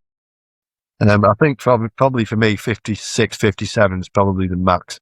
Anything over that is just daft. He's going to set fire to your mouth, and it's not going to taste anything. There's some people live for it. Some people only drink cask strength whiskey. I'll have to be careful the way I say this. Who's going to see this? Everyone will see this. I think some people drink it because they think it makes them look tough. You know, I only drink 60% with reason to drink something. But you know what I mean, though? I only drink whiskey that 40%. They laugh at it. Mine's 60. Well, look at, I think that sometimes I think it's a bit of bravado, because it's like there's some drinks that I've had in my time, and I drink it and I think, if you drink that and say you love it, you'll like it. It's fat. There's some things that I've drunk, even some whiskies that I've tried. Now, my word, how have they got the nerve to sell that. Jesus. You know, I mean, I had an How dare you? I had a whiskey advent calendar a few years ago where there's a little 30ml dram behind each door, which is a brilliant concept in of Cool. itself. And a couple of those I'd open and think, who? I've never heard of them.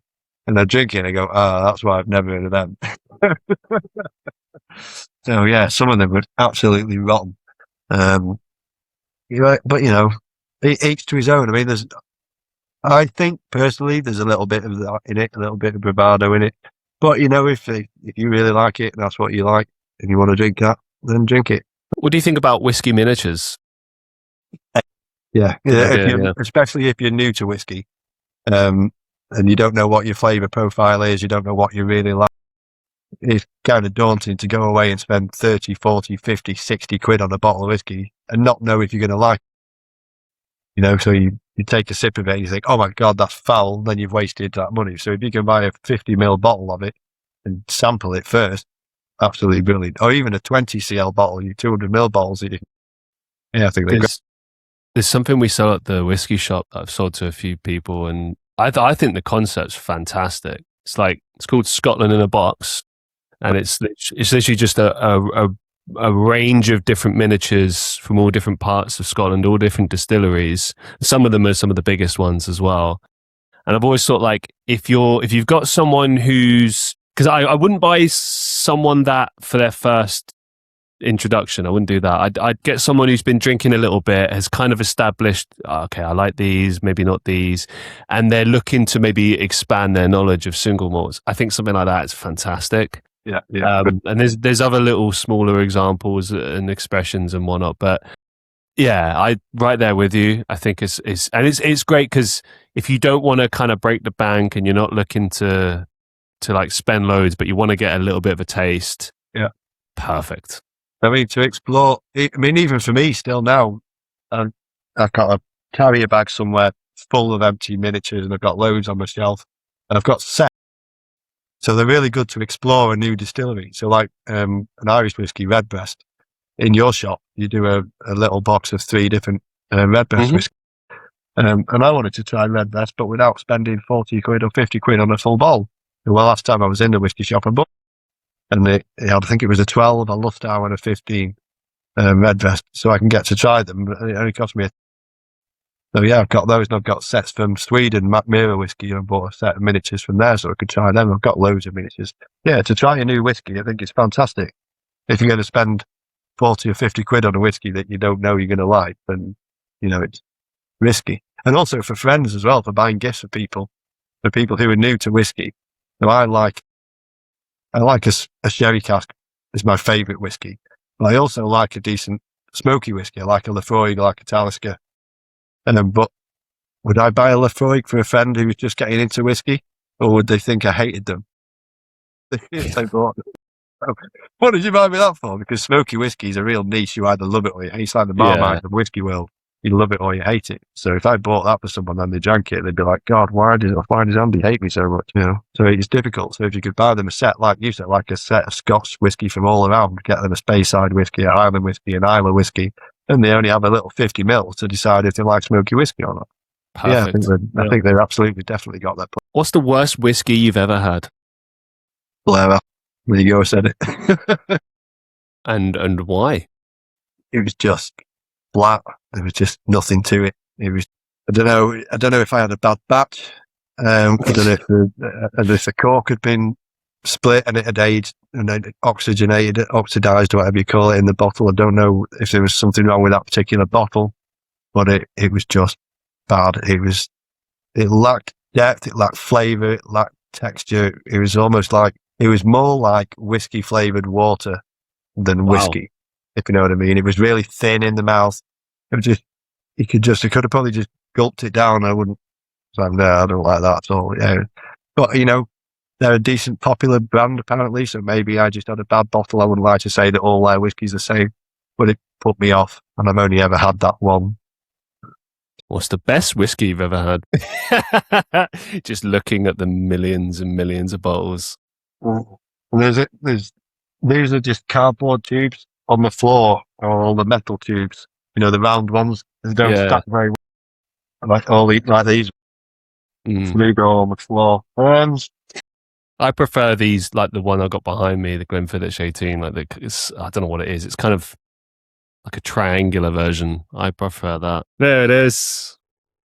She's a I've thing got of beauty. all my Glenfiddichs stacked together because they lie really well. I think not possible for me to answer that question. I can tell you my favourite ever Irish whiskey was the Bushmills 15 cognac cap. Best thing I've ever had out of Ireland. My favourite, oh God, I can't even answer. Glenallachie and Glendronach are probably the two best brands. I'll say that. Somebody said to me, I'll buy you a bottle of whiskey now, what do you with a 60 quid, but I'd take a Glenallachie 15 or a Glendronach 50, probably. Glenallachie's, there's a 12 and a 15 over here. Their 12-year-old was also a world's best whiskey winner, I think the following year, 25. And it's so easy to see why when you drink that whiskey. It's just full of flavour. It's really thick. It's really oily. It coats your mouth. It's really gentle. It's not got a real ethanol kick to it. 46%, I think. Yeah, 46%. And sherry cask influence. Lots of berries, lots of red. Full of flavour. Really long finish as well. So after you've drunk it, after you finish your glass, you can taste it for ages every time you do that. And it's all still there. And I really like that. It slows down how much I drink if there's a really long finish. I'll finish a glass, and if the flavour's gone straight away, then I'm pouring another. But if the flavour lasts for ages, then I don't need to pour another quite so quick. Talisker 18 is absolutely knockout. It's not worth the money anymore. When it was 95 quid for an 18, banging, absolute 195 quid. Not. You can often pick one up at auction for about 90 or £100. In which case it's definitely worth it. Although, I spend loads of money in auctions over the years, but recently a lot of them have put their commission. So the one I mainly use, I won't name them, and they sent me an email the other day that their commission's going up from 12 to 15%. And with the delivery at £13, £14, your £100 hammer price is nearly 130 quid now with the commission and the delivery cost.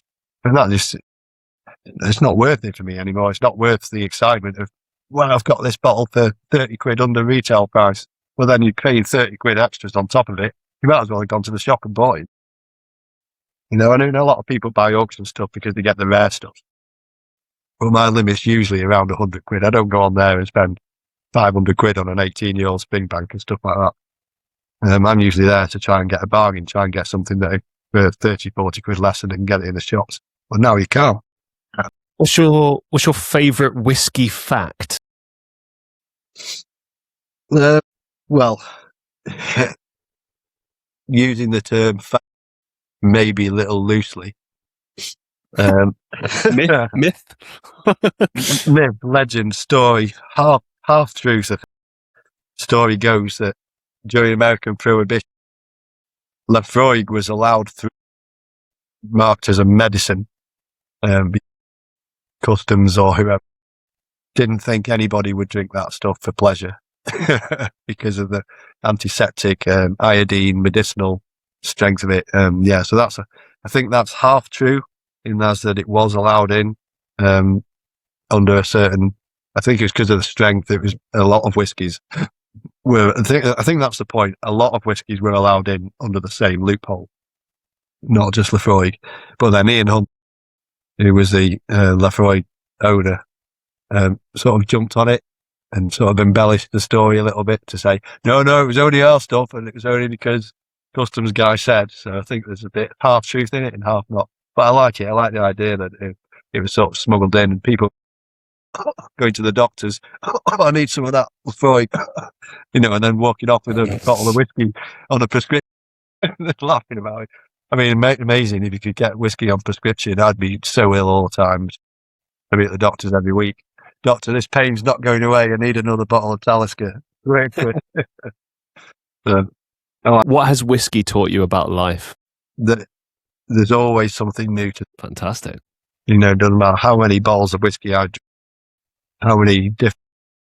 distilleries, different cask types, different finishes, different ages. There's always another one that I haven't tried. And there's always an option to find, or a possibility of finding a new favourite. I've gone at one point, Benro Mac was my absolute favourite whiskey. The Benro Mac 15 is a lovely whiskey. Nice little bit of smoke in the back, but not overpowering like your Islay. And then I've explored Glenfiddich to the extent that I've probably got 15 or 16 different expressions of Glenfiddich, all their different casks. I've had stuff that I bought from Taiwan exclusives, different sherry casks that I didn't release over here. And Glenfiddich is probably generally one of my best whiskies because there's so much choice. And it's a decent price. It's not always expensive. Even the 18 is only like 85 quid these days. So they're accessible. That's what I like about Glenfiddich. So I've gone through loads of even favourite brands over the years. It changes because you're always looking at something new. You're always finding something new. So you explore, try some English whiskey, or try some Japanese whiskey, or try some American whiskey. There isn't much American single malt, but there's the odd one. What are some of your favourite bourbons or American whiskies? I really haven't got favourite bourbons because bourbon is always a little sweet for me. I've tried some. I've tried a Buffalo Trace and a Woodford Reserve and stuff like that. And obviously, I know JD, but it's not really a bourbon. It's more Kentucky whiskey. I don't know. But a lot of, this is this is whiskey snobbery, really. A lot of the people who make Scotch say bourbon is the dregs of a Scotch whiskey. So, pour the Scotch out of the barrel, pass the barrel to America, and they'd fill it up with water and say, "Wait, bourbon." That's kind of what they say. Bourbon's got its place. There's a huge market for bourbon. A lot of the people I interact with on Instagram are as into bourbon as I am into Scotch, and they've got shelf after shelf after shelf of different types of bourbon that I've never even heard of. Hundreds and hundreds and hundreds of different. I had no idea it was so big. It's always a little sweet for me. I'm sure I'll find one day that I like, but they're a bit sweet. It's to go through, some of them go through like an extra filtration. They do the distillation and then they go through an extra filtration, usually through maple char. So that's where you get your syrupy, mapley sweetness from. And I think if I could find a bourbon that didn't do, then maybe it would be, I'm sure there's plenty, I just haven't heard of them. So I don't spend much time looking at bourbon. There's the Scotch market and the English whiskey and the Welsh whiskey and the Irish whiskey market. So I'm completely absorbed in them all the time. I haven't got time to look at. What for you stands out about whiskey in comparison to other types of alcohol? Like what makes whiskey your favourite type of alcohol? Well, I think because it's the only one really I haven't had a bad experience with. Like vodka, I tried when I was young with the mates, and I had always remember a quart bottle of vodka, and a quart bottle of vodka fit into a standard coffee, brimmed it perfectly, the whole bottle. And I once was challenged and stupidly accepted to do that, empty the whole thing into a coffee cup, because it's so much easier to drink out of a mug than it is out of a small bottle, and down the whole vodka. And I did in this house, in another room. And I remember sitting there and looking at everyone going, "See, easy that, no problem at all." Passed out completely. And that was a bad experience with that. And I've never drunk vodka again since. I've never enjoyed vodka since, and I've drunk it. I've never enjoyed it. And then when I lived in Spain, gin and rum were the main drinks over there. A bottle of Larios gin was like €8 or something for a litre, and a bottle of Havana rum was similar price for a litre. And I don't know how much I drank of both of them, but I just drank them so much and so often that there was no enjoyment in it. I wasn't drinking it to enjoy it, I was drinking them to get leathered. And that was the only reason I was drinking it. We'd drink a bottle of gin or a bottle of rum and then go out.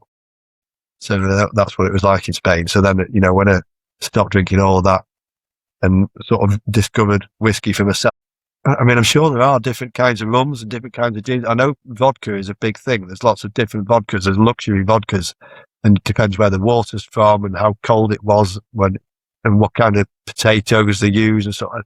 There's a book that I read about a character called Evan Smoke, and he's a luxury vodka drinker, and he comes back from his missions and he'll open his massive fridge and he'll take out a £3,000 bottle of vodka and have a drink of that. So I know the market's there.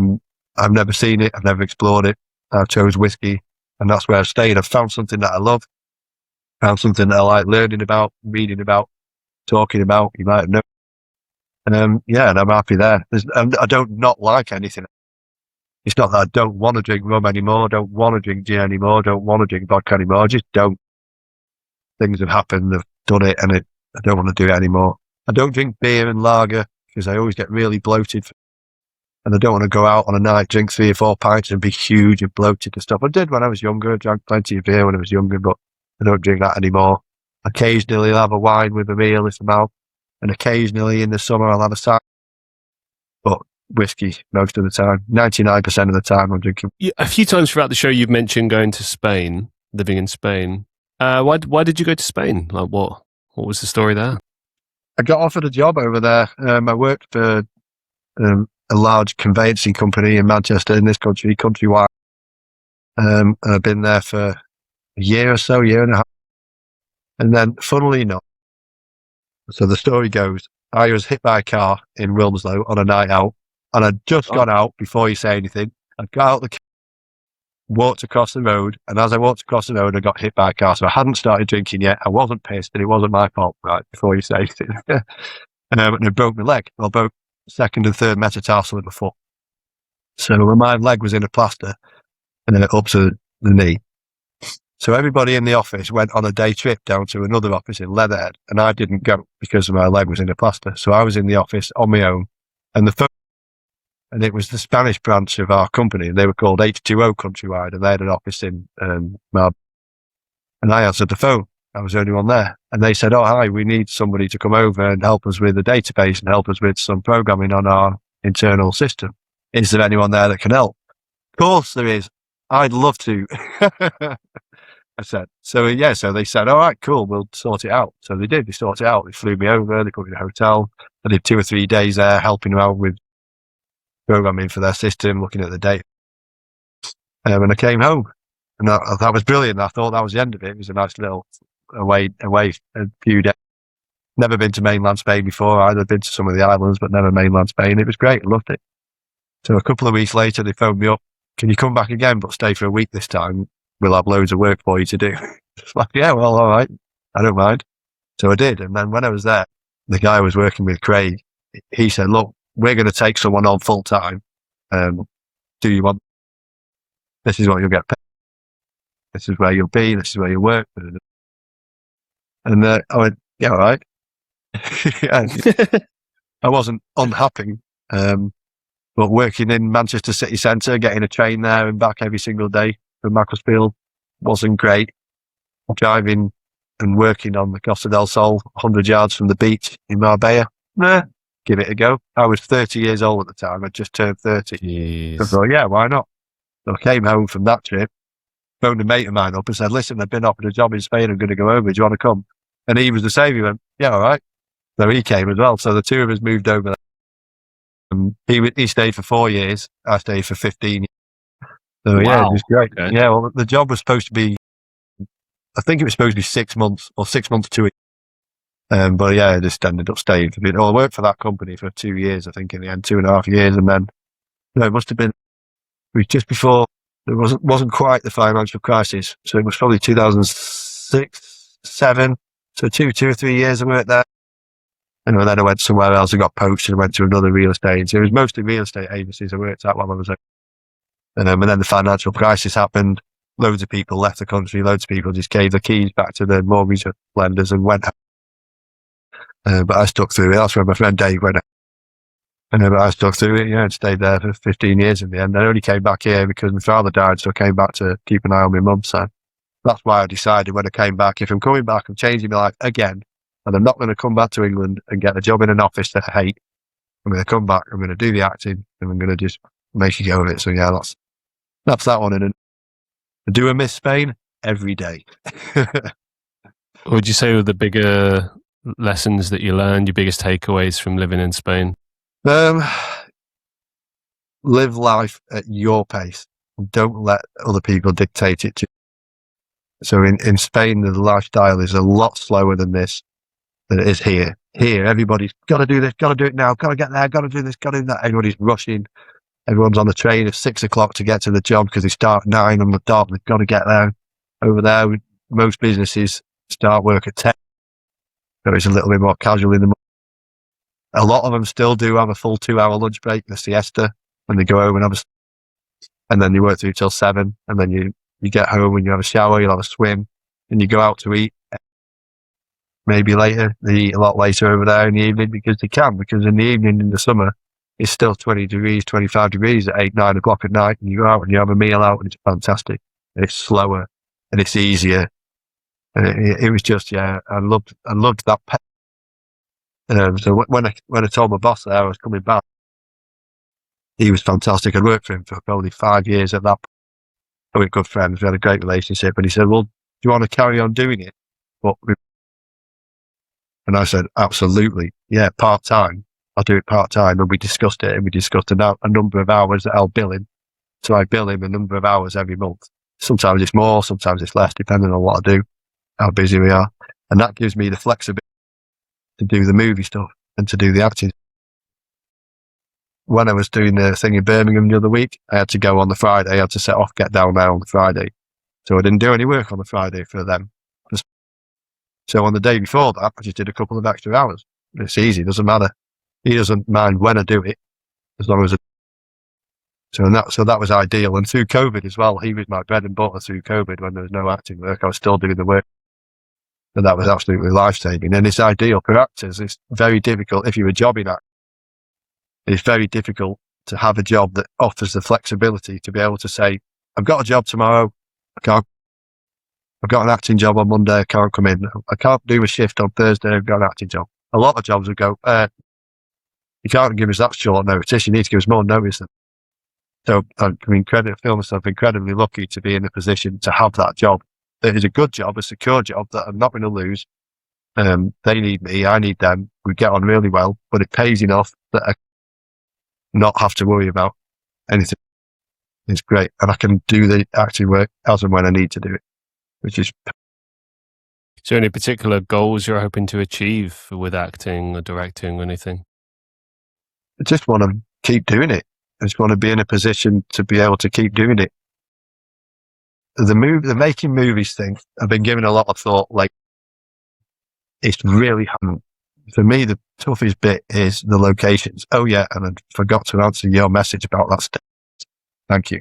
I'll talk about that. I think it's really difficult. That's the hardest part of it for me, is the locations. It's very rare that you can get a location you can use for free.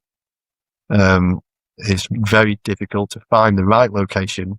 As a writer, I've got it in my head exactly what it looks like in the script. As I write it, I know exactly what it looks like. So then finding in this case, a staircase that looks exactly right. The stairs, the banister, the doors at the top of each landing, the walls, the lighting, to find is really, really difficult. So, I mean, this year, I haven't made a film yet this year. I started pre-production on one, given up because I couldn't find the location, started pre-production on another, and then I'm very close to giving up because I can't find the right location. And I've got friends who say, I'm looking, like yourself. I'm looking, I'll find it, I'll send you a picture if I find it. But sometimes I feel like it's not up to you, it's up to me. It's all right for me to ask friends, if you find one, then great, find one, let me know. But it's up to me, really. And if I can't do it, then should I really be doing it? Should I carry? I don't know. I want to do it. I want to make films. But lately I've been finding it really difficult. I think sometimes things, you just have to take a break from things for a minute and come back to them. Like, I had some issues with music last year, and I'm in a position where I just can't actively pursue it right now. But I always kind of transition towards whatever is taking more of my attention, whichever is the thing that I'm able to do more. So this year it's been mostly acting and the podcast. And, you know, it sucks because you want to do all these things. And sometimes I think you just kind of have to let it sit for a minute and come back to it. Yeah. But don't ever give up on it, man. You know, you're good at making films and stuff. And I think it's important to keep doing the things you're good at, you know? Yeah, I mean, the other thing with it is the acting. You know very well that acting's a very hit and miss. You know, I can have a month where I have 3 or 4 jobs in a month and I'm rushing around, rushing from place to place, doing all these jobs. And then I can have nothing for 3 months. And halfway through that 3-month dry period, I'll be thinking, maybe I need to think about doing something else. And as soon as I start thinking about that, my agent's on the phone, Andy, you've got a job. You know, so it's the same with the films probably. I'll think about this and I'll think, oh God, maybe I need to quit.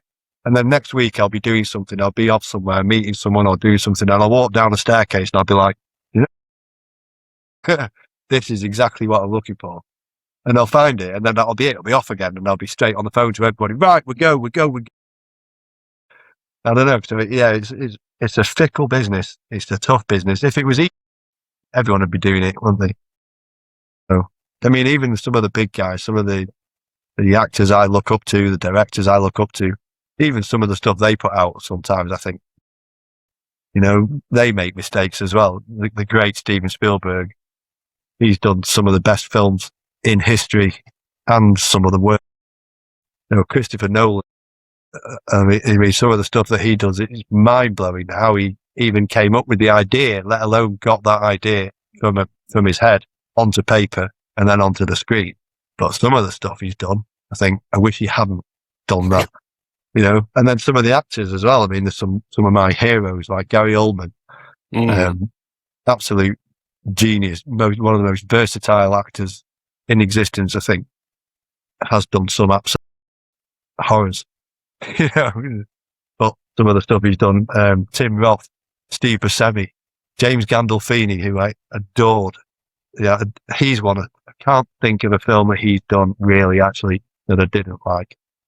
Obviously, The Sopranos was probably the best thing that's ever been made for TV.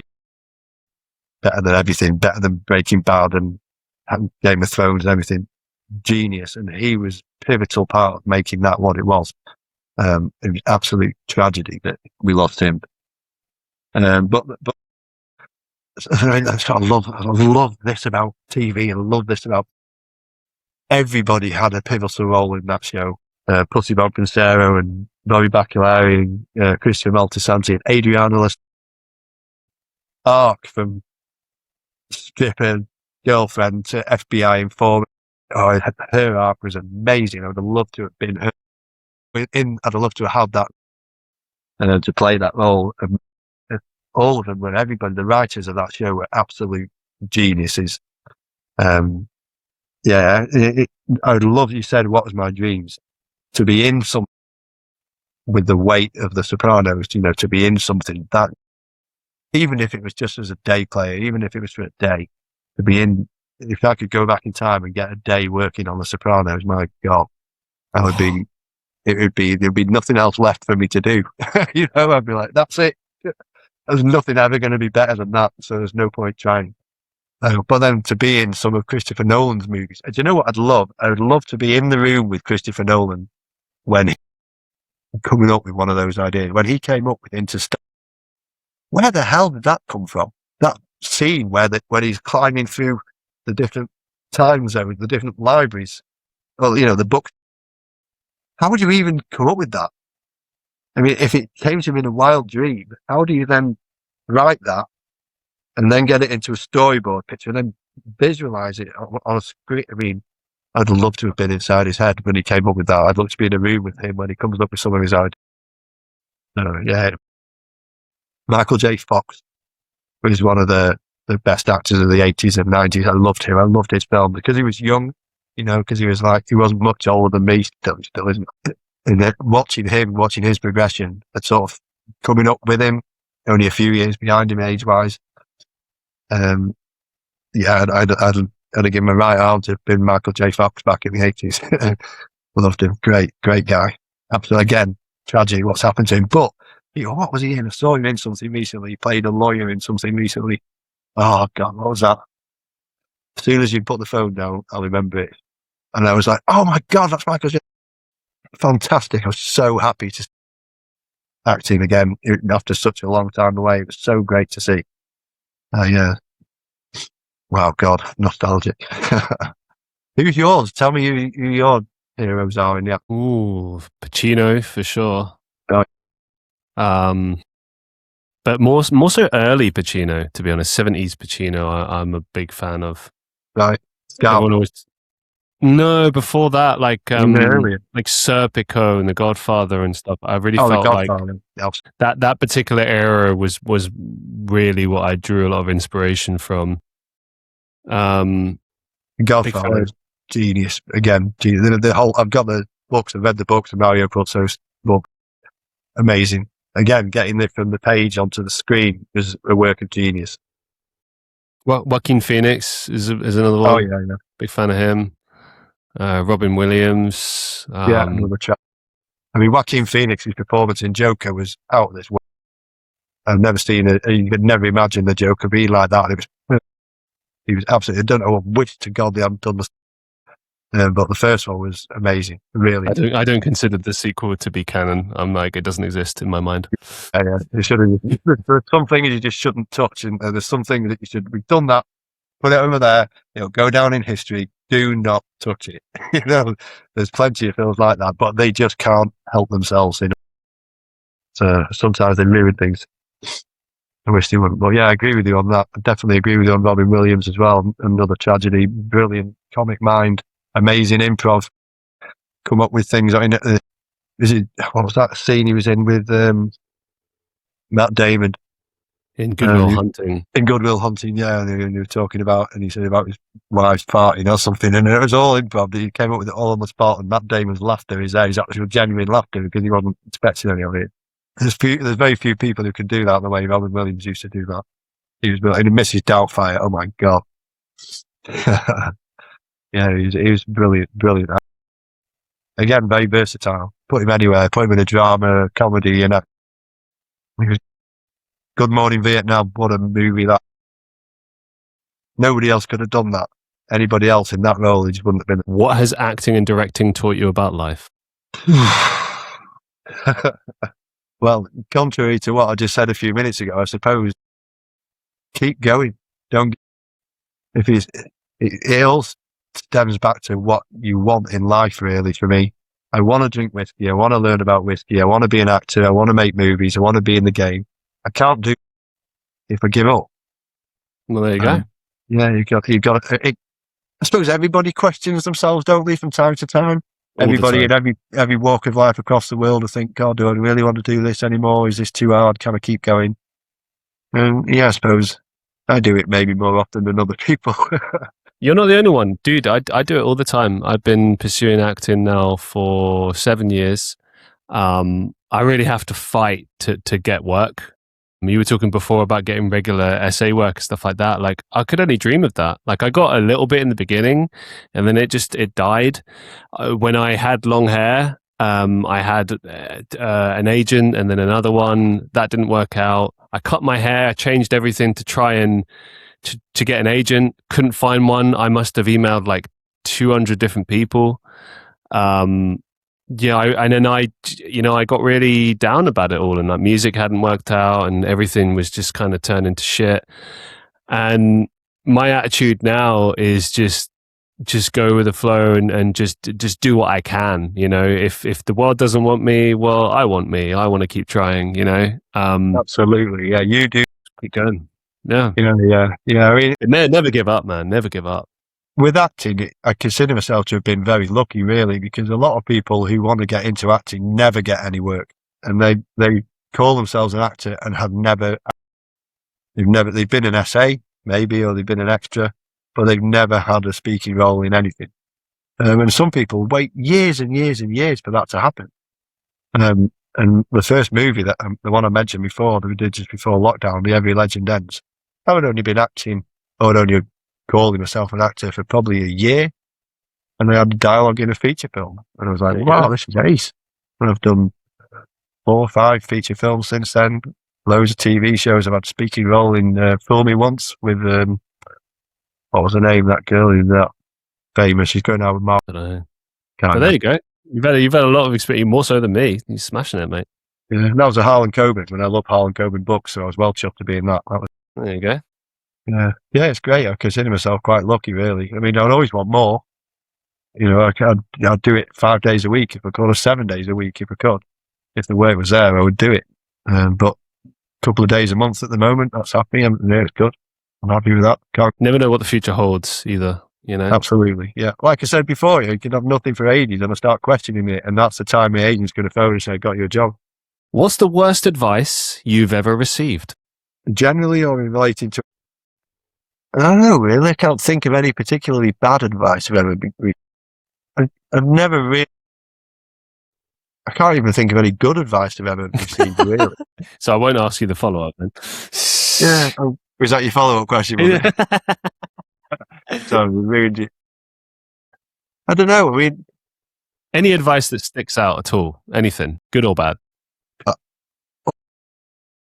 On my dad's deathbed, like the day before he died, I only just made it to see him because I was in Spain and my son was over there with me on holiday as well. And I had a flight booked on the Friday to come for a visit to see my dad. And on the Sunday, my mum phoned me. She said, you need to come. I said, I'm coming back on Friday. She said, no, you need to come back. So I got a late flight that day. And on that Monday, I sat next to him and I said to him, I hope you're proud. What difference does it make to you if I am or not?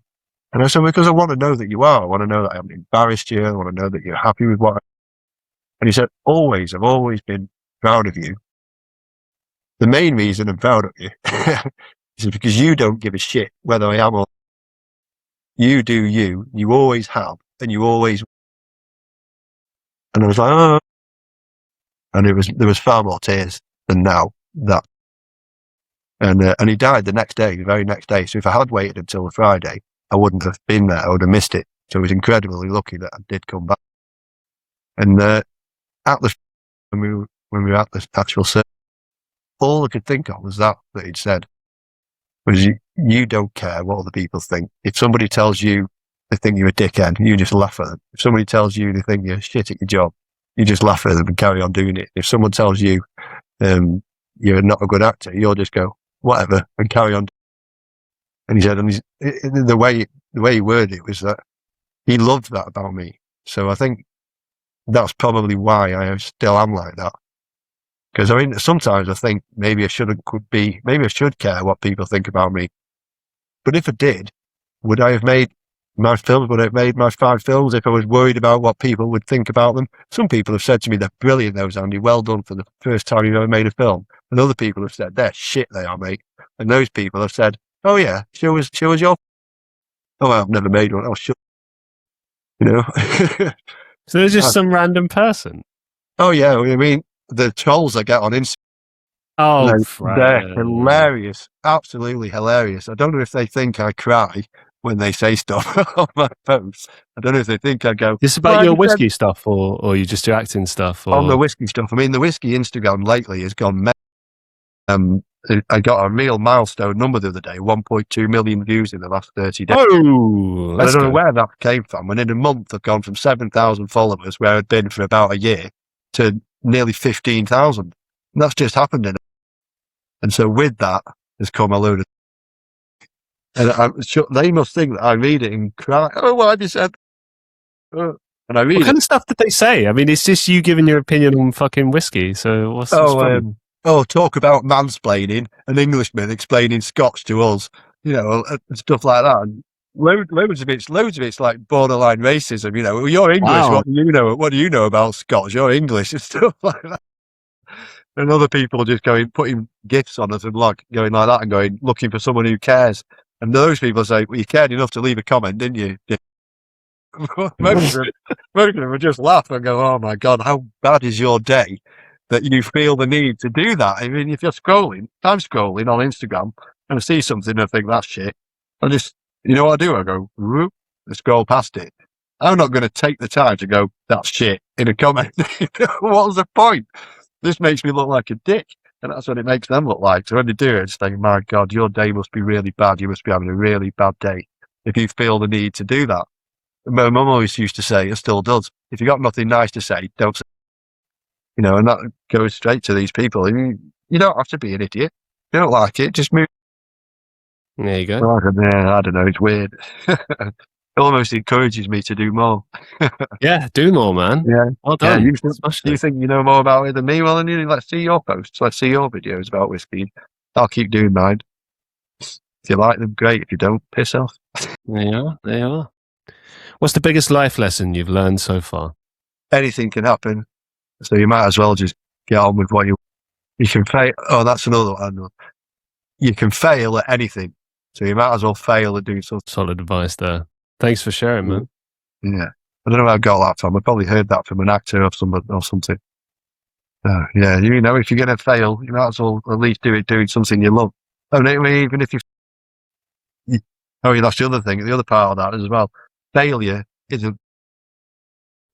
So you can fail again and again and again and again and again. And as long as each time you fail, you try again, eventually you won't. And that's what follows from it. So even if you fail, try again, fail, try again, fail, try again. It doesn't matter. As long as you fail, you're doing something you failing is true waste of time. There you go. Final question for you to round things up for what's been a fucking amazing show. Do you have any upcoming projects or final thoughts that you'd like to share with our listeners? I have nothing, upcoming other than my own stuff. I have nothing, no jobs booked in at the moment. The guys at the Bollywood movie seem keen to have me back for something else. They're from a big production company in India. And they seem keen to get me involved in something else. So hopefully I'll hear from them. Did a Emmerdale audition the other day. Haven't heard back yet. Maybe not. Best of luck. And then my project is, like you say, I won't give up. I will keep looking, keep trying. Best thing I can say to everybody, whiskey's drink it. If you live in the Manchester area, get yourself down to the whiskey shop in Manchester and Christian will sort you out with something. I'll do my best. Absolutely. Yeah. Thank you so much for appearing on the show. It's been an absolute pleasure, Andy. Thank you. No worries, mate. Thanks for having me on. I hope I'm aboard. I've had a great time. I loved it. I knew it was going to be good, but I don't know. I always love talking about whiskey more than I love talking about acting because there's so much to it, and I've had such a journey through whiskey. I feel like I've got tons of stuff to impart to other people about it. So I love it when I get the opportunity. Don't get the opportunity very often to have a proper chat about whiskey. So when I do, I'm all in. I love it, man. I mean, I'm obviously very new to whiskey, but I think the biggest thing for me that I love about it is, as you say, like the variation. I had no idea there was so much to it, and the stories. I pride myself on being like a storyteller.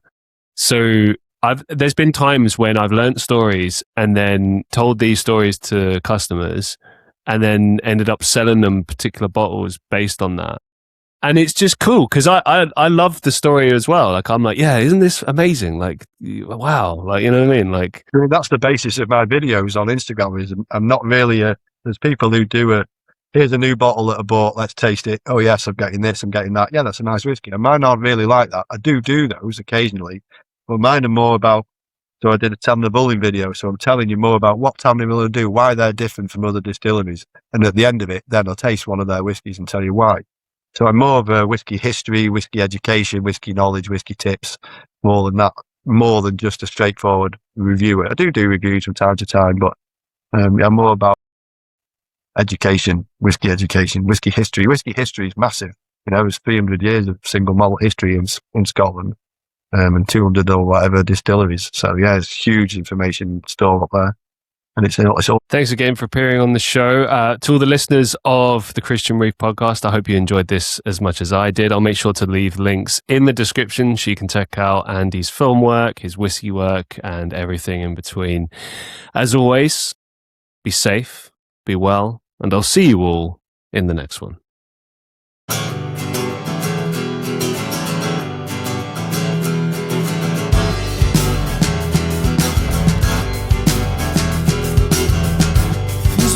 work like they used to. Can't place your bets on the 9 to 5. Things don't work like they used to. No, that's not enough to keep you alive.